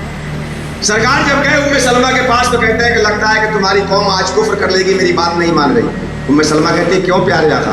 کہتے ہیں کہ میں نے کہا ہے جانور ذبح کرو, ہم کو نہیں جانا ہے, یہیں سے واپس ہونا ہے, تو کوئی جانور ذبح کر ہی نہیں رہا ہے. ام سلمہ کہتی ہے پیارے آقا ارے کہیے مت, آپ جائیے اور سب کے سامنے اپنا جانور اپنے ذبح کر دیجیے. آپ کو جب مصطفیٰ کے دیوانے دیکھیں گے, آپ کے دیوانے تو خود ذبح کرنے والے ہو جائیں گے. سرکار آتے ہیں اور اپنے جانور کو قربانی کا خود ذبح کرتے ہیں. صحابہ نے جب دیکھا کہ جب مصطفیٰ ذبح کر دے رہے تو اب سارے صحابہ اپنے اپنے قربانی کے جانوروں کو حدیبیہ میں ذبح کر کے وہاں سے واپس لوٹنے میں مجبور ہو جاتے ہیں. یہ ہے صلح حدیبیہ.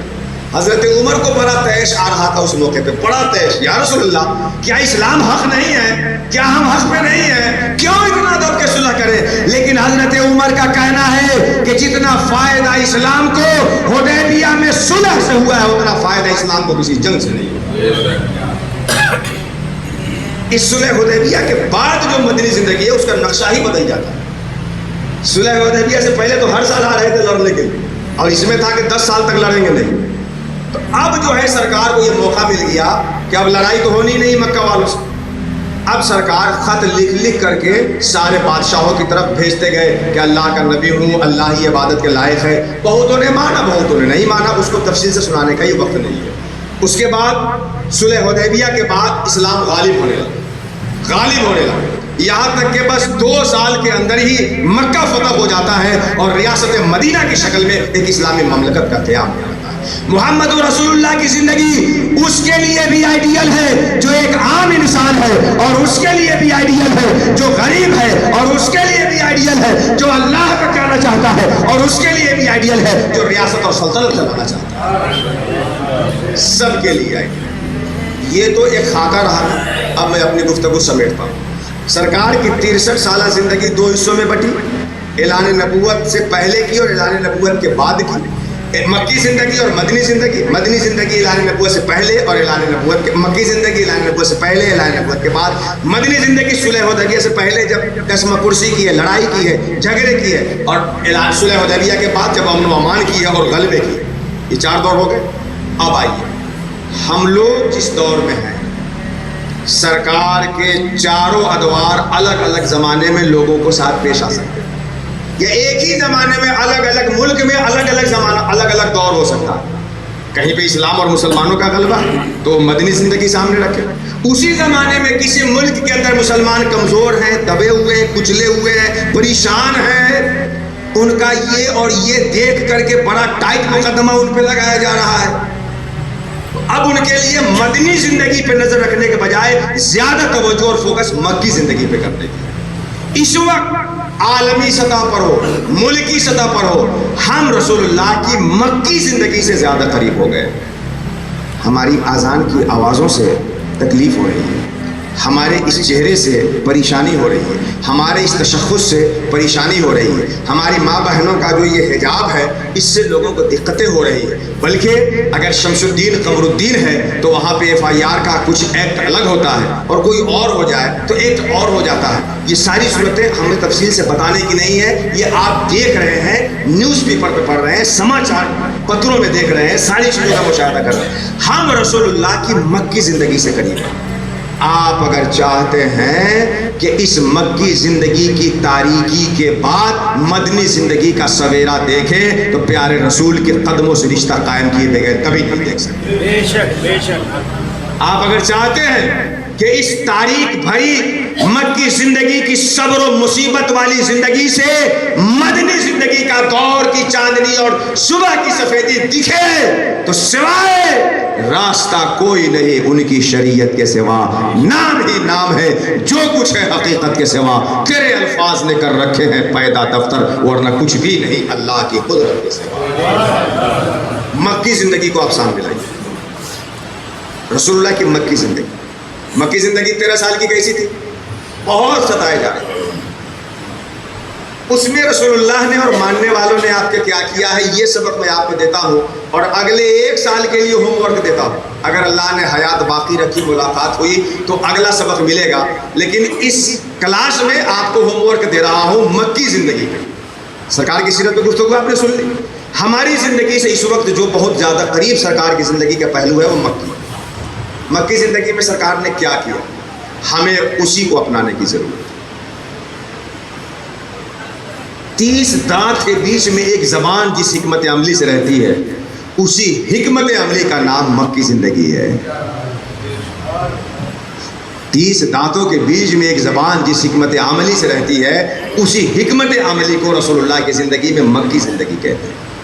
اعلان نبوت کے بعد جو مکی زندگی 13 سال کی ہے, مکی زندگی کا 3 فارمولہ یاد رکھیں. سرکار 13 سال تک جو مکی زندگی میں آپ رہتے ہیں, اپنے ماننے والوں کو جو سبق دیتے ہیں اور جس پہ چلاتے ہیں, وہ 3 چیزیں. کتنی چیزیں ہیں؟ 3. بہت غور سے اس کو محفوظ رکھیے. یہ 3 چیزیں آپ اپنی زندگی میں لازم کریے, کیونکہ یہی دور ہماری زندگی سے بہت قریب ہے رسول اللہ کی زندگی. 3 چیزیں مکی زندگی کے. نمبر 1 صدق و امانت. نمبر 1 صدق و امانت, سچائی اور امانت. نمبر 2 صبر و استقامت. نمبر 3 ٹکراؤ سے بچتے ہوئے دین کی دعوت. یہ 3 فارمولہ ہے مکی زندگی میں, بہت حساب سے اس کو سمجھیے. نمبر 1 صدق و امانت. نمبر 2 صبر و استقامت. نمبر 3 ٹکراؤ سے بچتے ہوئے دین کی دعوت. یہ 3 فارمولہ ہے مکی زندگی. صادق, امین, صدق اور امانت. سچے ہو جائیے, امین ہو جائیے, امین ہو جائیے.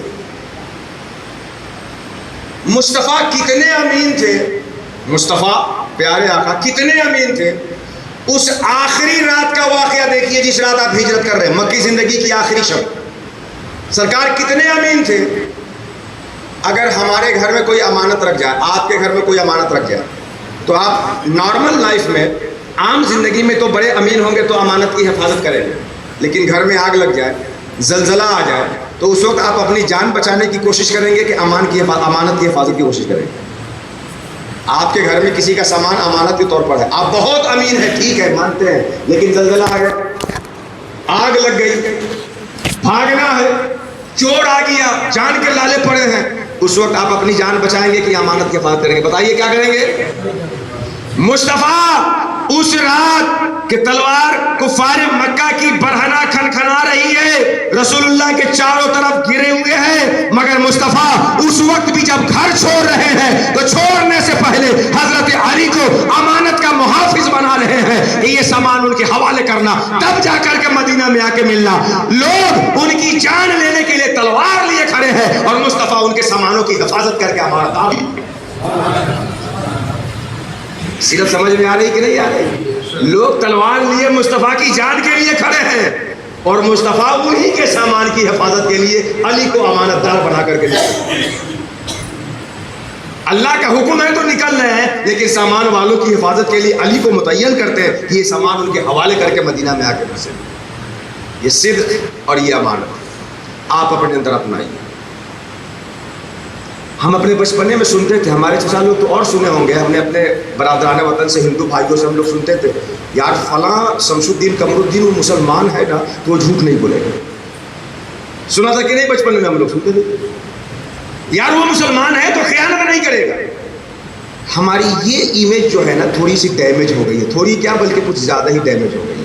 ہمیں پھر سے یہ صفت اپنے اندر لانی ہوگی، اور ہمیں اپنی پہچان یہ تو ہے ہی، غیروں کی نظر میں ہماری پہچان اگر ہو تو صدق اور امانت ہو۔ ہم مسلمان ہیں تو جھوٹ نہیں بول سکتے ہیں، ہم مسلمان ہیں تو خیانت نہیں کر سکتے ہیں۔ ہمارے ہندوستان کے دیگر بھائیوں کے دل میں بات بیٹھ جائے، وہی سے ہمارا مسئلہ حل ہو جائے گا۔ پہلی چیز کیا لانی ہے اپنے اندر؟ صدق، سچائی اور امانت۔ جھوٹ مت بولیے کسی سے، اور امانت کے ساتھ۔ دوسری چیز صبر و استقامت، اپنے دین پہ مضبوطی سے جمے رہے، اپنے دین پہ مضبوطی سے جمے رہے۔ اگر کوئی پریشان کرے تو صبر سے کام لے۔ ان اللہ مع الصابرین، اللہ صبر کرنے والوں کے ساتھ۔ انما یوفی الصابرون اجرهم بغیر حساب، صبر کرنے والے کو اللہ بلا حساب اجر عطا فرماتا ہے۔ صبر کرنا، صبر، اور اپنے دین پہ جمے رہیے۔ صبر و استقامت، صبر کیجئے اور اپنے دین پہ جمے رہیے۔ اور تیسری چیز کیا کرنی ہے؟ ٹکراؤ سے بچنا۔ ٹکرائیے مت۔ آپ کہیں جا رہے ہیں، کوئی ایسے بھی کر دے، ایسے کیوں کیا، یہ نہ کریں، سائڈ ہو کر کے نکل جائے۔ اگر موقع ملے تو اس کو ایک چائے پلا دیجیے، زندگی میں ٹکرانا بھول جائے۔ قرآن نے جو ہمیں نسخہ دیا ہے، بڑا پیارا نسخہ ہے، میں یہ آپ کے حوالے کر دوں گا۔ آپ کا جو دشمن ہوگا وہ یا تو انسان ہوگا یا شیطان ہوگا۔ آپ کا دشمن کون ہوگا؟ یا انسان ہوگا یا شیطان۔ اگر انسان ہے تو اس کا علاج یہ ہے کہ وہ کانٹا لے کے آئے، آپ پھول اس کو دے دیجئے، وہ دشمن ہی بھول جائے۔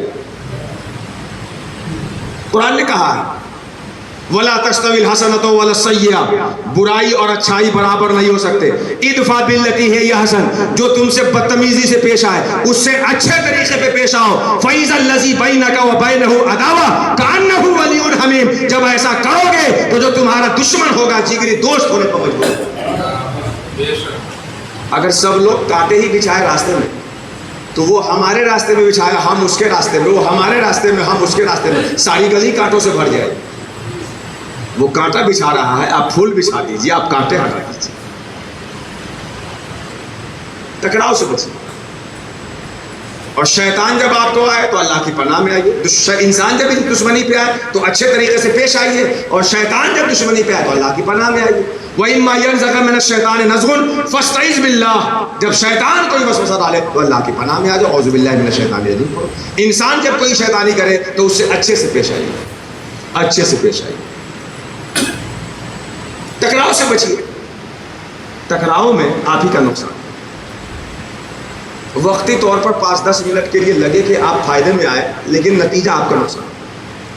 خربوزہ چاقو کے اوپر ہوتا یا چاقو کے نیچے ہوتا، کٹنا دونوں حال میں کسے؟ چاقو، خربوزے۔ اس لیے ٹکراؤ سے بچیے۔ تم ہم کو دھکا دے رہے ہو نا، ہم نہیں دیں گے تم کو دھکا، مل جائے گا تمہارے دھکے کا جواب دینے والا بازار میں کوئی دھکا دے نا تو آپ سائڈ ہو جائیں۔ اللہ تعالیٰ ضرور اس کا جواب کہیں نہ کہیں دلا دے گا، اور اچھا جواب دلائے گا جو بعد میں آپ کو خبر بھی ملے گی۔ مل جائے گا اس کو دھکے کا جواب دینے والا، آپ اس سے بچیے۔ پانی کو آپ نے دیکھا ہے، پانی کو ایک بالٹی پانی ذرا بہائیے، ایک بالٹی پانی تو کہیں نشیب ہے، کہیں پہاڑ فراز ہے، کہیں نیچ ہے، کہیں اونچ ہے، کہیں اوبھر ہے، کہیں کھابر ہے۔ تو پانی جب بہائیے گا تو اپنے کھابر اور فراز سے ٹکراتی نہیں ہے، جدھر ڈھلاؤ پاتی ہے راستہ بنا کے بھاگتی چلی جاتی ہے۔ پانی کو کبھی بہا کے میری تقریر ذرا اس پہ سرچ کیجئے گا۔ ایک بالٹی پانی، ایک گلاس پانی بہائیے، وہ جہاں فراز ہوگا، جہاں اونچائی ہوگی، اس چٹان سے ٹکرانے کے بجائے جب تک چکرا کے اس کو برابر کرو گے آگے کتنا سفر طے کر لو گے۔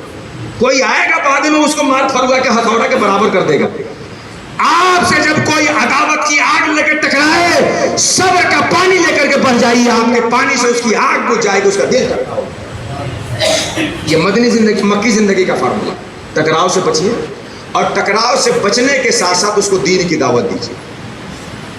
دین کی دعوت، اپنا اچھا اخلاق پیش کیجیے اور اس کو دین کی دعوت دیجیے۔ آپ کپڑا بیچتے ہیں، آپ دن بھر میں 10 لوگوں سے ملتے ہیں، سب کو اپنے اخلاق سے اسلام کا تعارف پیش کرائیے۔ یہ وقت تقریر کر کے یا تحریر کر کے رسول اللہ کے اخلاق و سیرت کو بیان کرنے کا نہ رہا، اب اپنی زندگی میں اتار کر رسول اللہ کی سیرت لوگوں کو دکھانے کا۔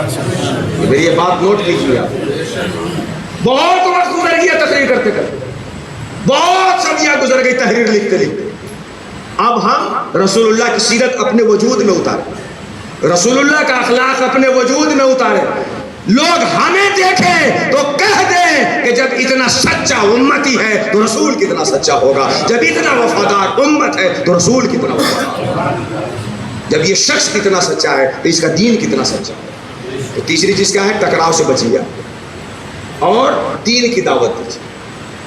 کل قیامت کے دن اگر وہ کہہ دیے کہ مولا یہ حافظ جی انہی سے تو ہم کپڑا خریدتے تھے لیکن کبھی اسلام کی خوبی نہیں بتائے، کیا جواب دیں گے اللہ کی بارگاہ میں؟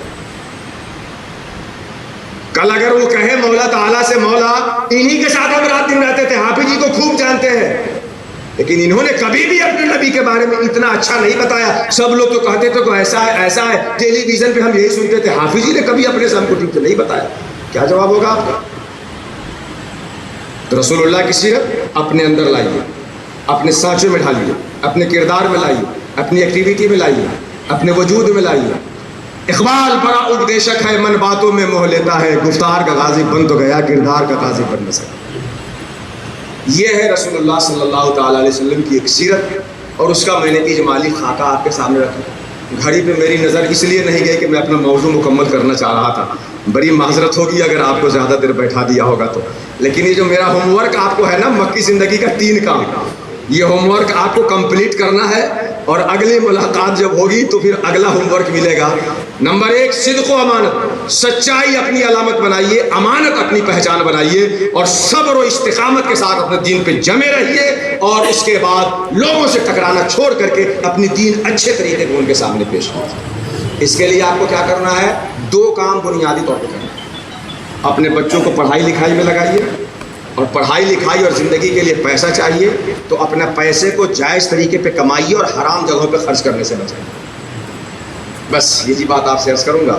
اللہ سے دعا کرتا ہوں مولا میں نے یہ ساری باتیں کی تو ہیں مگر تو خوب جانتا ہے کہ یہ میرا قول ہے، پروردگار میرا قول ناصحانہ، میرا فعل مجرمانہ، تو کریم ہے کرم کا کوئی ڈھونڈ لے بہانہ، بندہا دادے محاصل شد فڑا وما علینا یا اخی الا البلاغ۔ السلام علیکم ورحمۃ اللہ وبرکاتہ۔